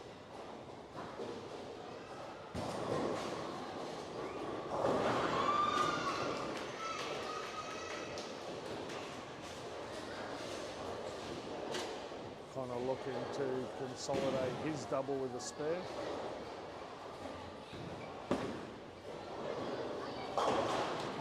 Connor makes no mistake with that. Matt Clegg looking to double up. Luke Doyle is looking for 6 in a row. Nice shot there from Matt, but not quite enough.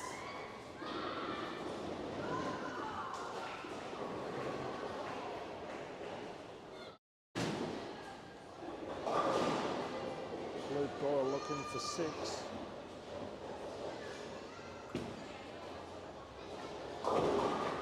Doesn't get the break that time, leaves a 4-7. His run of strikes comes to an end. Mackay slides one past the 4-pin. That's pretty much game over with a spare here. Luke and Connor will take a 70-pin lead after 6 frames.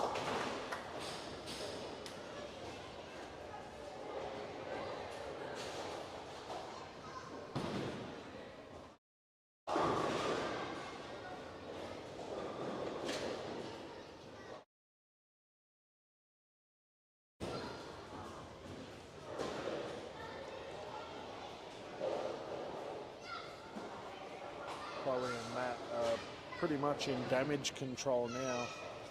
I think they both know that with 2 open frames in the same frame, that things just got a lot tougher. As I say that, Connor Rains has gone wide, left a washout.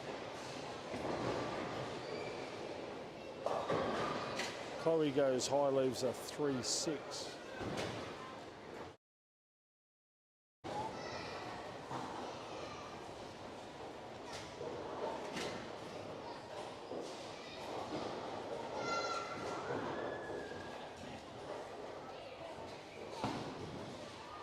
Connor likes the look of that. Oh, jumps a little too hard on the friction, slides past the head pin.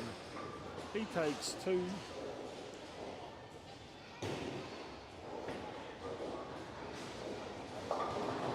Chloe with a nice 8 spare.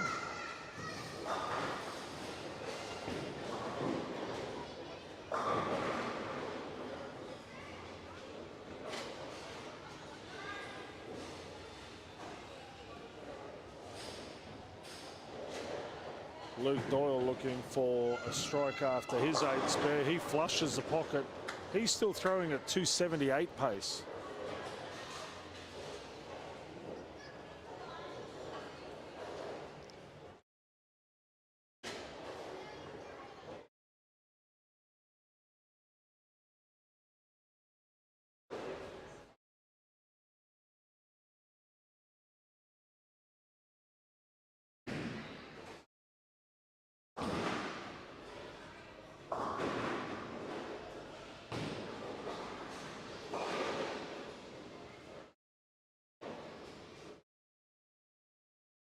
Matt Clegg stepping up in the 7th frame.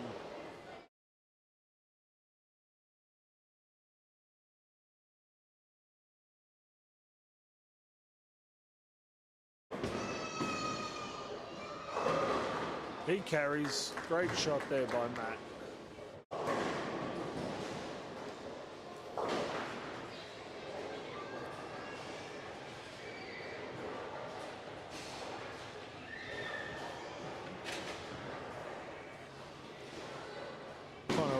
Looking to forget about his washout.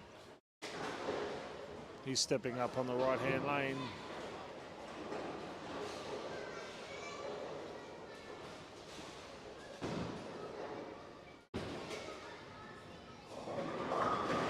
He's gone a little bit high, left the 3, 6, 9, 10.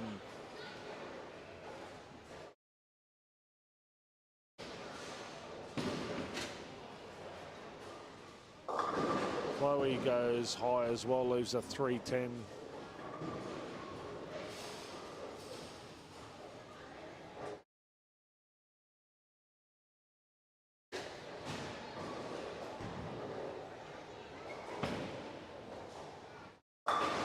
Connor takes 3 off that 6 count. Takes all bar the 9 pin. Connor throws his spares differently to most people. Most people for that would have tried to throw a hook shot to the right of the 3, trip out the, take the 3, 6, 10 out with the pins, and the ball will go through to take the 9. Kind of tried to back that one up, which is a rather, I guess, unusual way for the conventional one-hander to spare that particular spare. Of course, we do see the two-handers do it, and Luke Doyle has left the exact same spare. So it'll be interesting to see whether Luke throws a hook shot at this, or because of the two-handed release, it is a little bit easier to throw the ball what we call reverse hook or backup. And for the two-handers, it does open the spare possibilities up quite a lot. Judging by Luke's setup, he does look to be throwing this as a regular strike shot. As I say that, he takes the 3-9, so the ball jumped a little hard on the transition, on the friction, and takes the 3-9. Those two open frames have dropped their lead from 88 down to 60. With Matt working on working on a double and Chloe working on a spare. Could be anybody's game, but Chloe goes high for a 4-7-10. That is not an ideal time to do that. On saying that, if Connor doesn't capitalise, may not be that bad. As I say that, Connor Rains under pressure, as spoken about before, absolutely drills the pocket for the strike. Chloe takes one off her 7 count.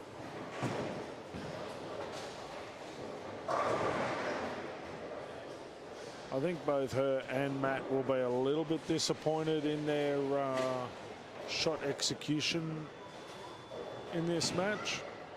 We did see Luke Doyle get a little bit of a break, and he gets another break there where he trips the 7-10. Like, it's tough when your opponent is getting those sort of breaks, but that's the joys of bowling. Some days it's your break, some days it's your opponent. As I say that, Chloe throws a strike, first ball of the 10th.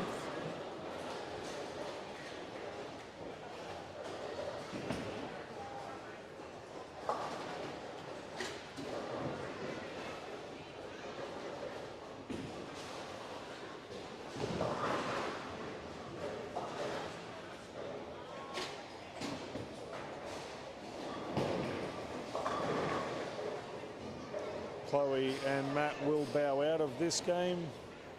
Connor and Luke will move on to lanes 5 and 6 to face our top seeds in Frank Nusafora and Tyson Jones.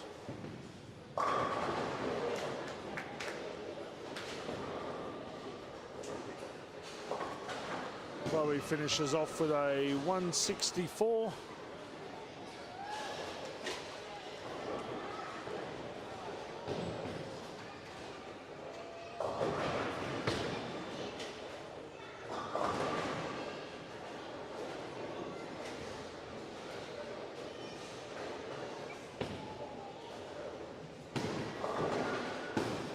Wow, Connor got through that one real quick with a 5 count. He'll finish with a possible 185.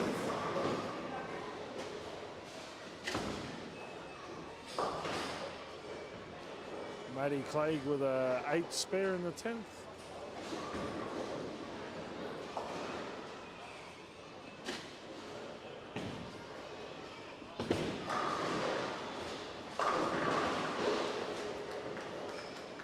Connor makes his spare, finishes up with 185.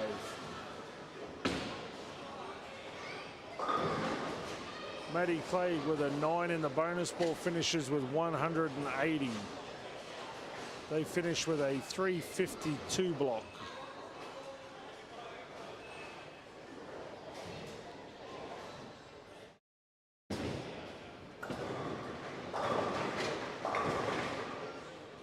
Luke Doyle with a 7 count first ball in the 10th.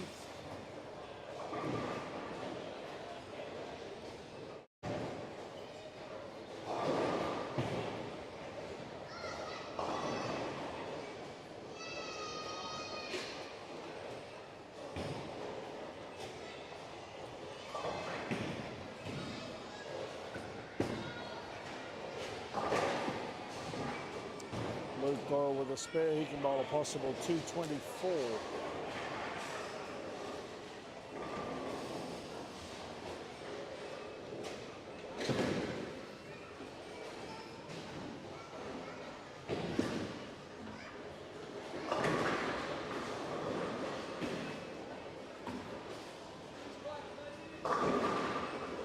And he does indeed. 224 for a 4:09 series. Moving on to the final. They will go under 5 and 6 against Tyson and Frank. We will now move on to 5 and 6 for the final match.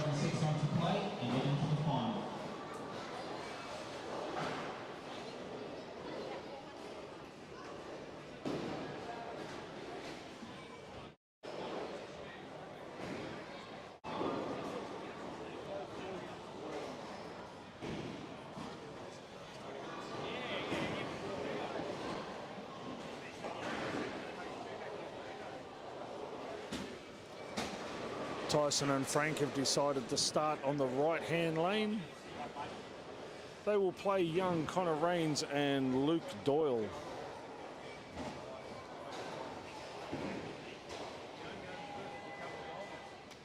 Tyson Jones will step up first in the final.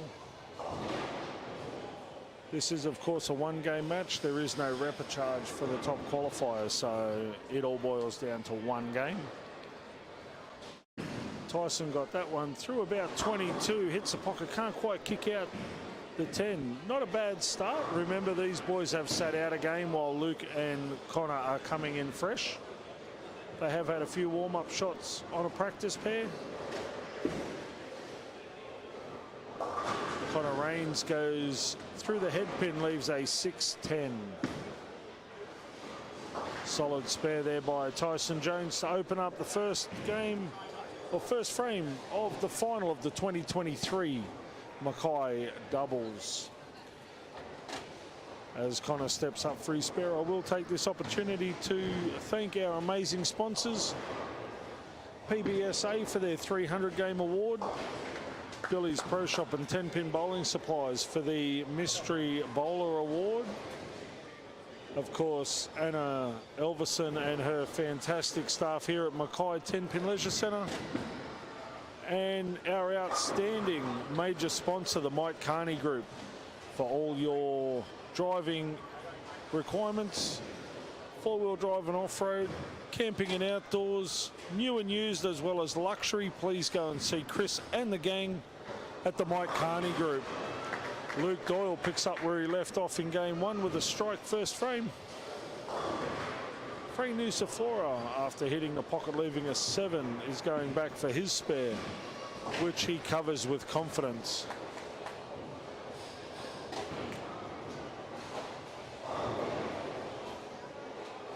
Connor Rains stepping up in the second frame, as is Tyson Jones. Tyson is playing left, the same as the other three boys.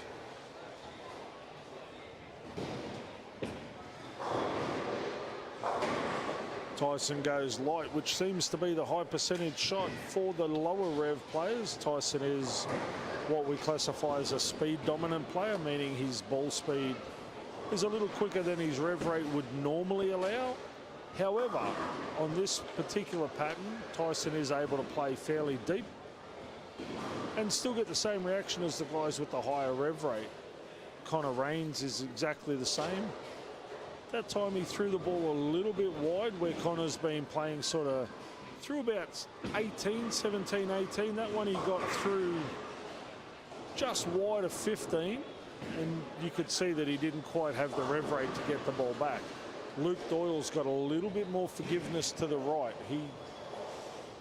He actually has the opposite problem to Connor. If Connor's going to miss, he can miss left and be a little bit safe. Luke, on the other hand, is allowed to miss a little right because he's higher rev rate, a little more friction on the outside. The ball does tend to finish a bit better. Frank Nucifora, being one of our only lefties in the field this week, he has a pretty consistent pattern and reaction right across the centre. Of course, he's got nowhere near the traffic on the left that the boys have got on the right. As Luke Doyle gets up and drains a double. Great shot there from Luke.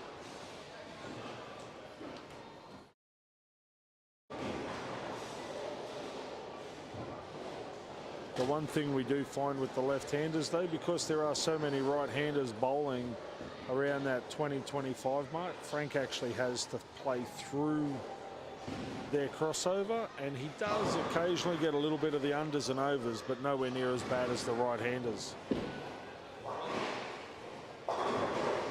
Connor goes a little bit high in the pocket, leaves a 4-pin, still a makeable spare.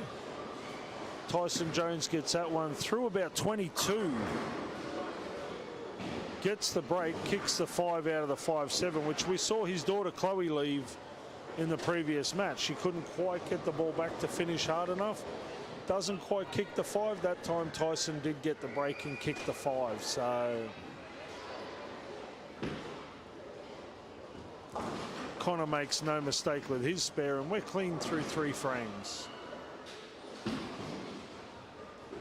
Tyson Jones nails his 7-pin, and he too is solid through 3.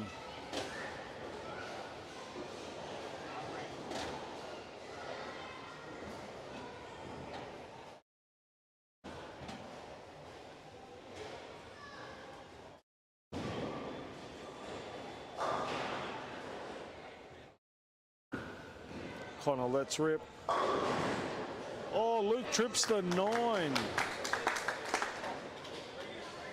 That's the advantage of the two-handed high rev play.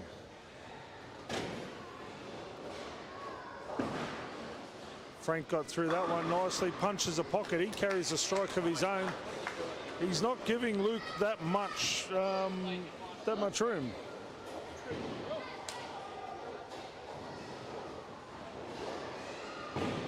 We will try and get a comment from the guys in the final about the midpoint of the game. It is interesting to see the banter between the 4 finalists.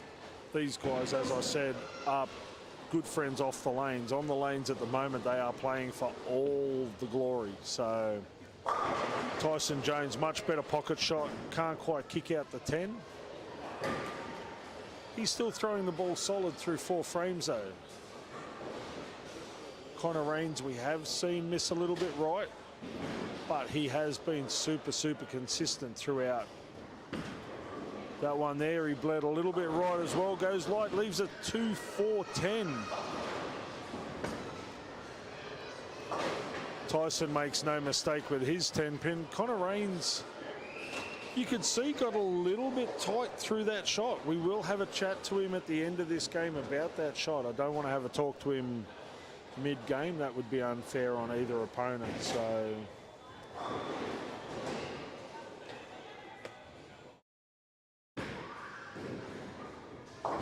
Connor does make sure of 2. As I said, we are looking at pinfall here, so every pin counts. Frank Nucifora steps up, looking to put a little bit of pressure on Luke Doyle. He gave that one a little more room. Likes the look of it. Doubles up. He rode that one out. Frank's a little bit fired up for this match.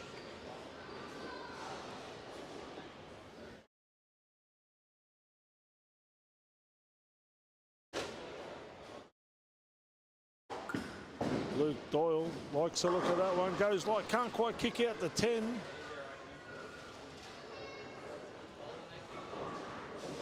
Not a bad shot from Luke. The one before it, he got through about 23. That one he seemed to get through around about 25. So ball came up a little bit higher, a little bit harder. Kicks the 6 just in behind the 10. Doesn't quite take it out.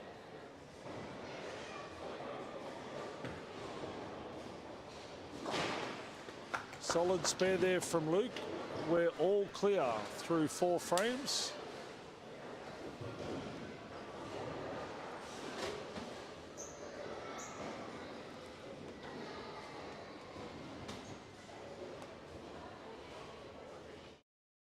Here's an interesting situation. Connor Raines actually just stepped up on Tyson Jones after an open frame.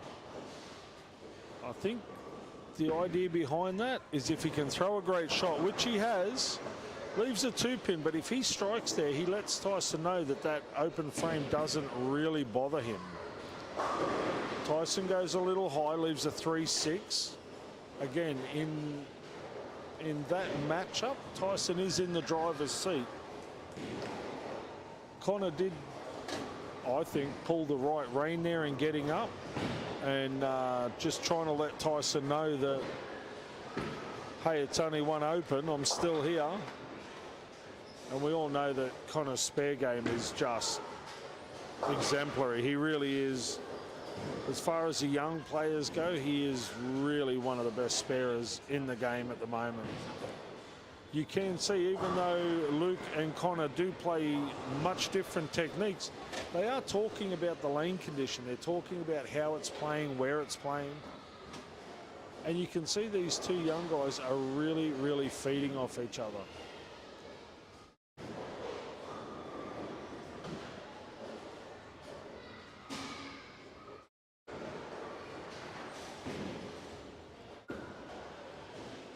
Well, Luke got way left on that one. He did not like that at all.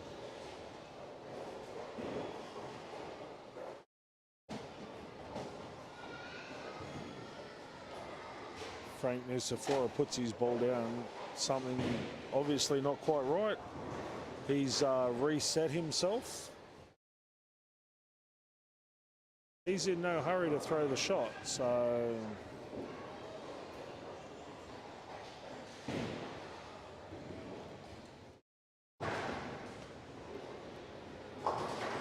Luke makes his spare.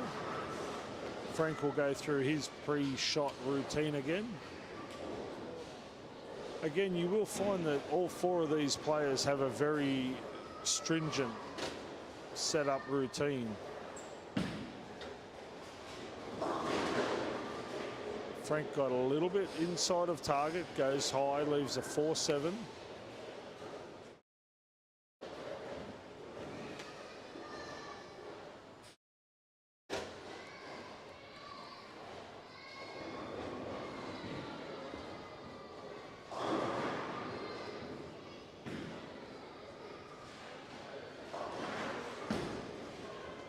Frank Nucifora makes a solid spare, and we're all clean through 5, other than Connor's small indiscretion.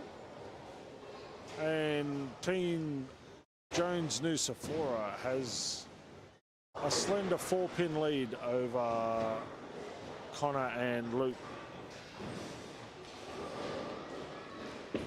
Tyson Jones gets that one a little wide, smashes the pocket and carries. Great shot there from Tyson Jones. We are getting to the business end of this final. We are in the back half of the game, so you will see the bowlers start to get a little more intense. Emotions will be a little higher. You'll see the occasional fist pump, high five. Connor Rains goes high, leaves a 3-6-10. We did see this earlier in the day with Connor. He got to a point where he was throwing the ball really well, and then for some reason, he almost lost the feel of the ball. Frank Nucifora gave that one a lot more room. Doesn't quite kick out the 6, but it was a much better shot. But as I was saying, we saw Connor get to a point where he was actually losing the bottom of the swing, losing the feel of the ball at the bottom of the swing. Almost as though he didn't really trust what he was feeling on his hand.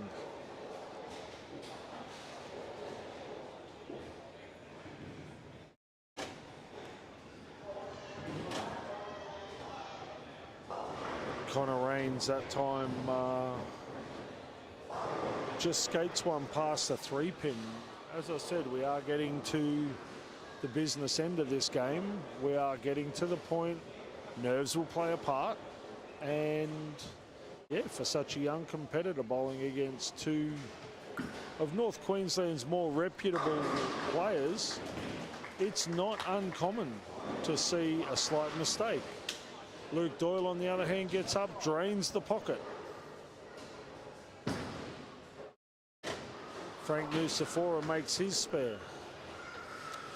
Realistically, the only 2 blinks we've seen so far are from Connor Rains. One was a split, got a little quick. The other one was a slight grab at a spare, really.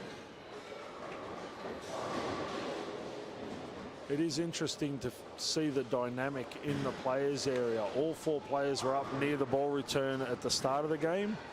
We're now seeing both teams. We're now seeing both teams give each other a little bit of space. Tyson Jones drops an absolute bomb. Can't kick out the 8-pin. His partner just said he threw a bit of a Louis Vuitton down the lane.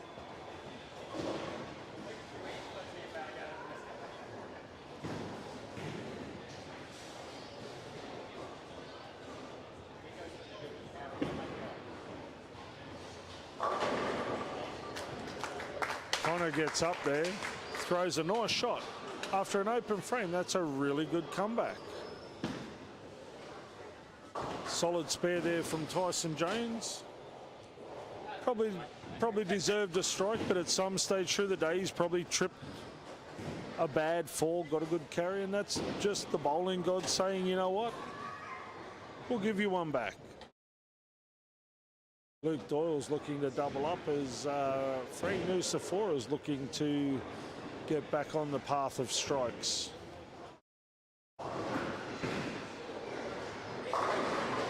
Oh, Luke manages to kick the 9 out. Little bit of emotion there from Luke Doyle. Bit of a high five in your face to Frank Nusafora.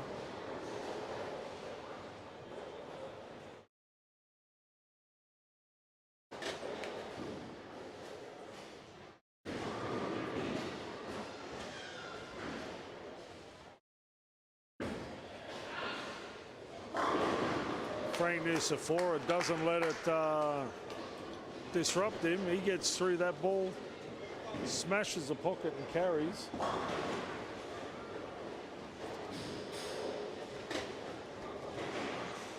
We will have a chat to Luke about that trip 9 at the end of this game.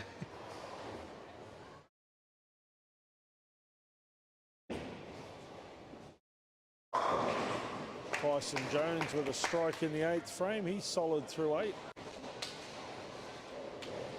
Last one he carried it.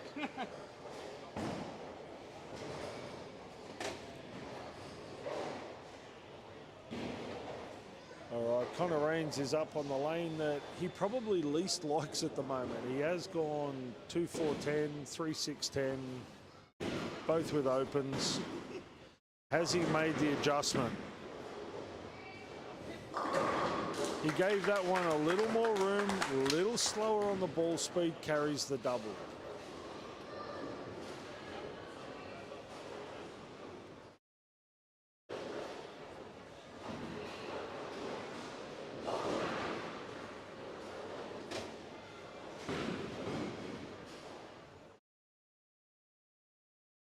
Frank gave that one rooms, called it back, goes a fraction high, leaves a 6-10.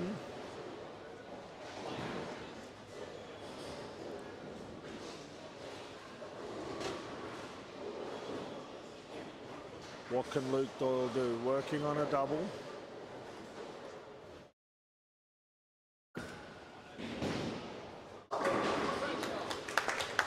Actually got out of that one a little different, went a little light, manages to splash.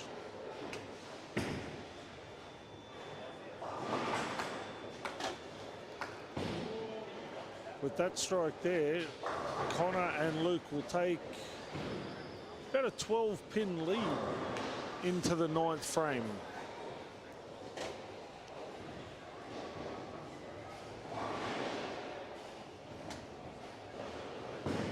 Tyson Jones working on a strike. Connor Raines working on a double.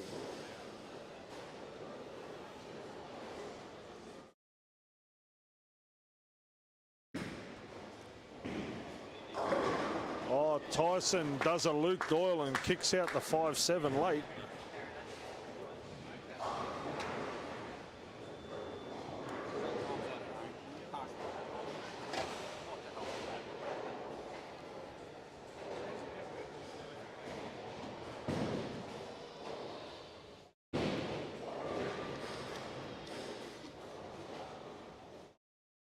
Connor Raines looking for a strike.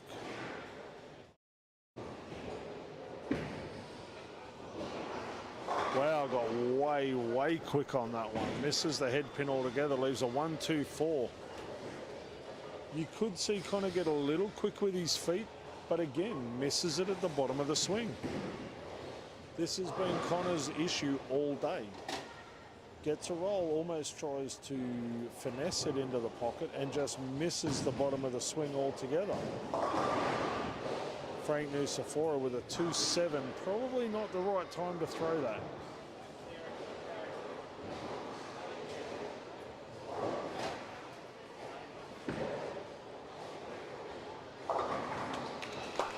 Frank's in a must-spare situation.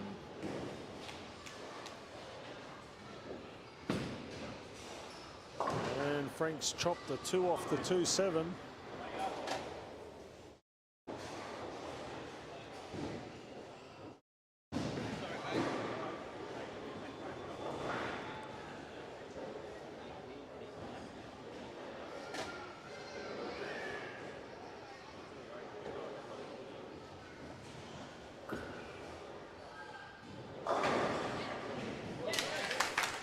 Trips out the 10.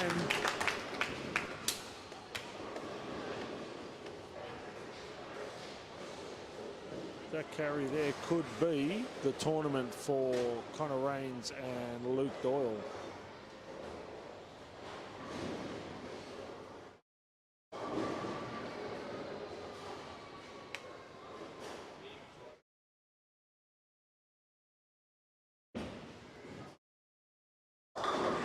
Tyson Jones trips the 4-pin forward. That gives him 3 in a row. Still anybody's game. If Luke and Connor open the 10th and Frank and Tyson can close, not so much strike out but close, they can still come and win this game.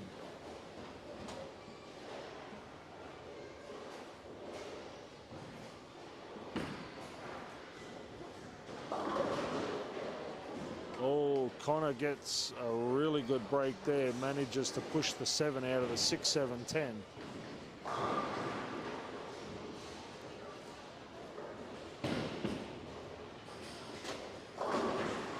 Tyson Jones goes a little bit long, leaves a 2-4-5-8 or the bucket.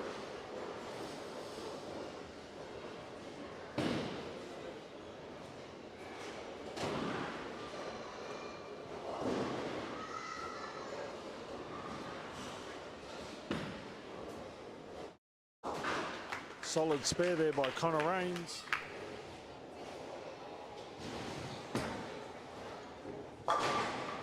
And a nice spare there by Tyson Jones for a 2-13.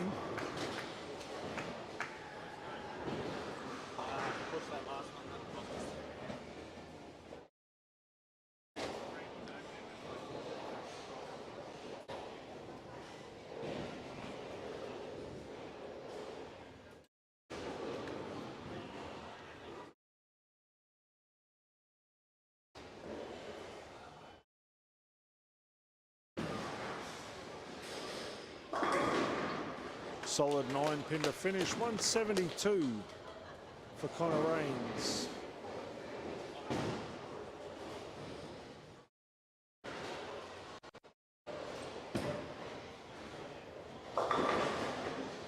Oh, Frank Nucifora with a 6-7-10. That right there is the tournament. Super congratulations to Connor Raines and Luke Doyle. Commiserations to Frank and Tyson.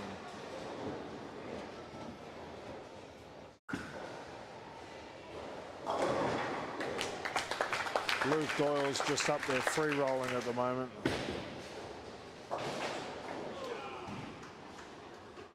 You can see the frustration on Frank Nucifora's face. He knows.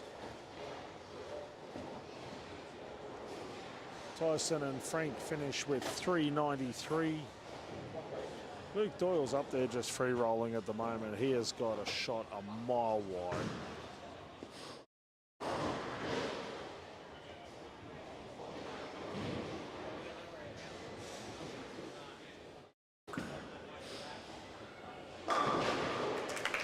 Great shot to finish.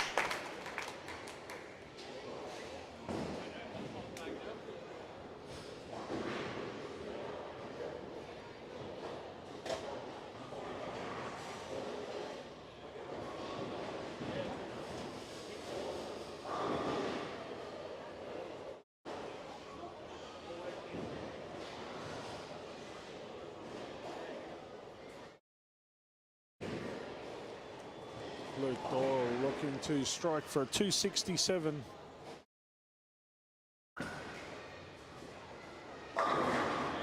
Great finish by Luke Doyle.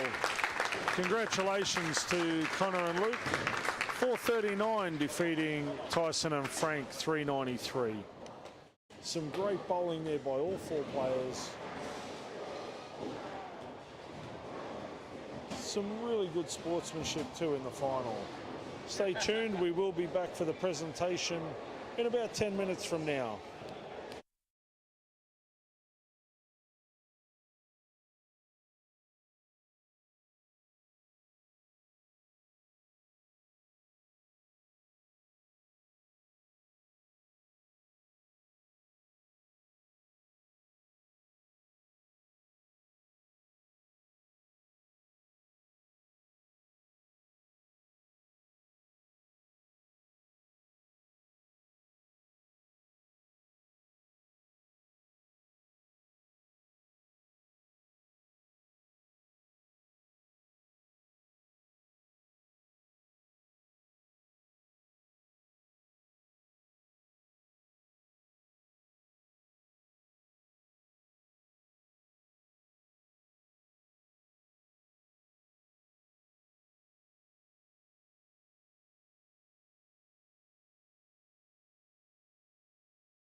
Alrighty, ladies and gentlemen, if we could put our hands together for our top 3 finalists.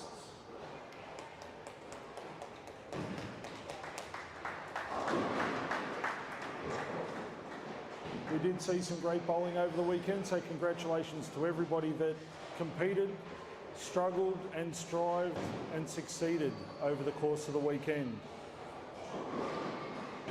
Without any further ado, in third position, we have the team of Matt and Chloe Clay.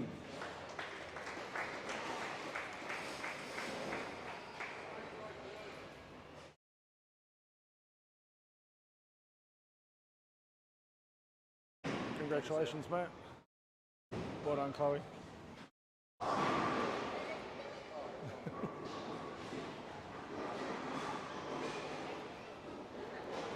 In second position, in what was an extremely hard-fought final match, we have the team of Tyson Jones and Frank Nusafora. The No Ability Billies. Congratulations. Congratulations. No game either.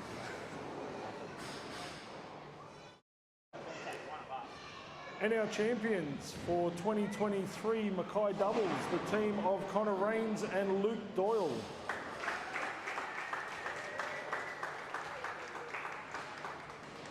Congratulations, guys. Well bowled.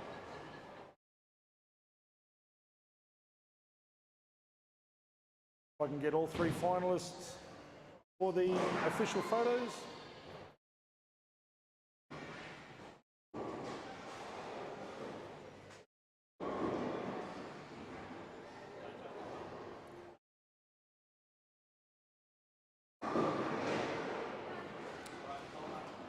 We do have one other award to give out, and that is Billy's Pro Shop Mystery Prize. It is done by a random number generator, and for this event, it was won by the team of Matt and Chloe Clay. Yeah, you're running up for that one. But make sure she shares it with you, Matt.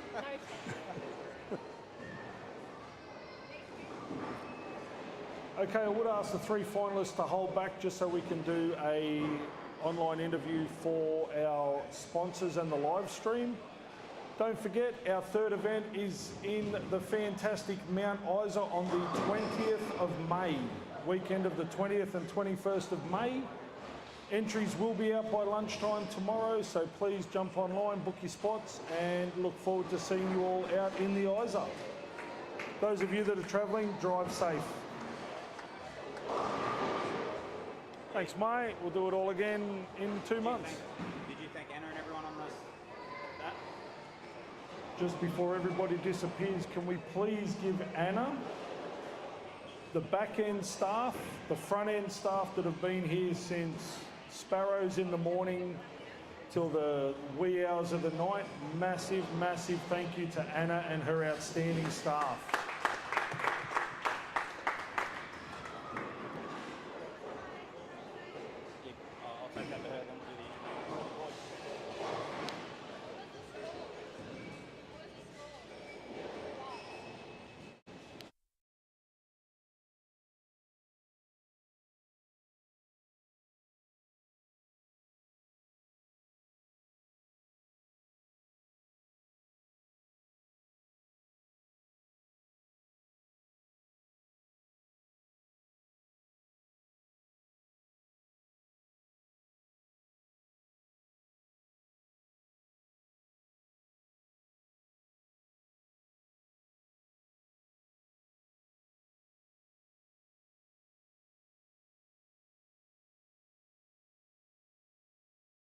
Alrighty, we're here with the winners of the first ever doubles on the Q Tour North, Luke Doyle and Connor Rains.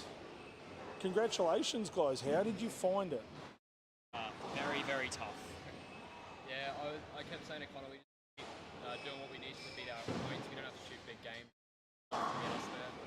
The scores did seem to roller coaster a bit across the weekend. Some teams seemed to find it early, some found it late. I mean, you bowled Kegel last weekend, And I have heard the comment over the weekend that it was as tough or tougher than Kegel, and that looked pretty brutal. Would you agree that it was like that? Yeah, I found, for being at Kegel, I had a bit of experience on this sort of condition, and I particularly struggled on the dry, and I found it to be pretty similar, but I found line late in the game. That. Awesome. Now, as I said, the scores did seem to go up and down, but played pretty consistently throughout the weekend. I know, Chloe, you jumped into 25. I haven't seen a female go that deep for a long, long time. Did you find that was more for carry or consistency? A bit of both. I found if I was playing more right, the ball was never going to stay right at the head pin.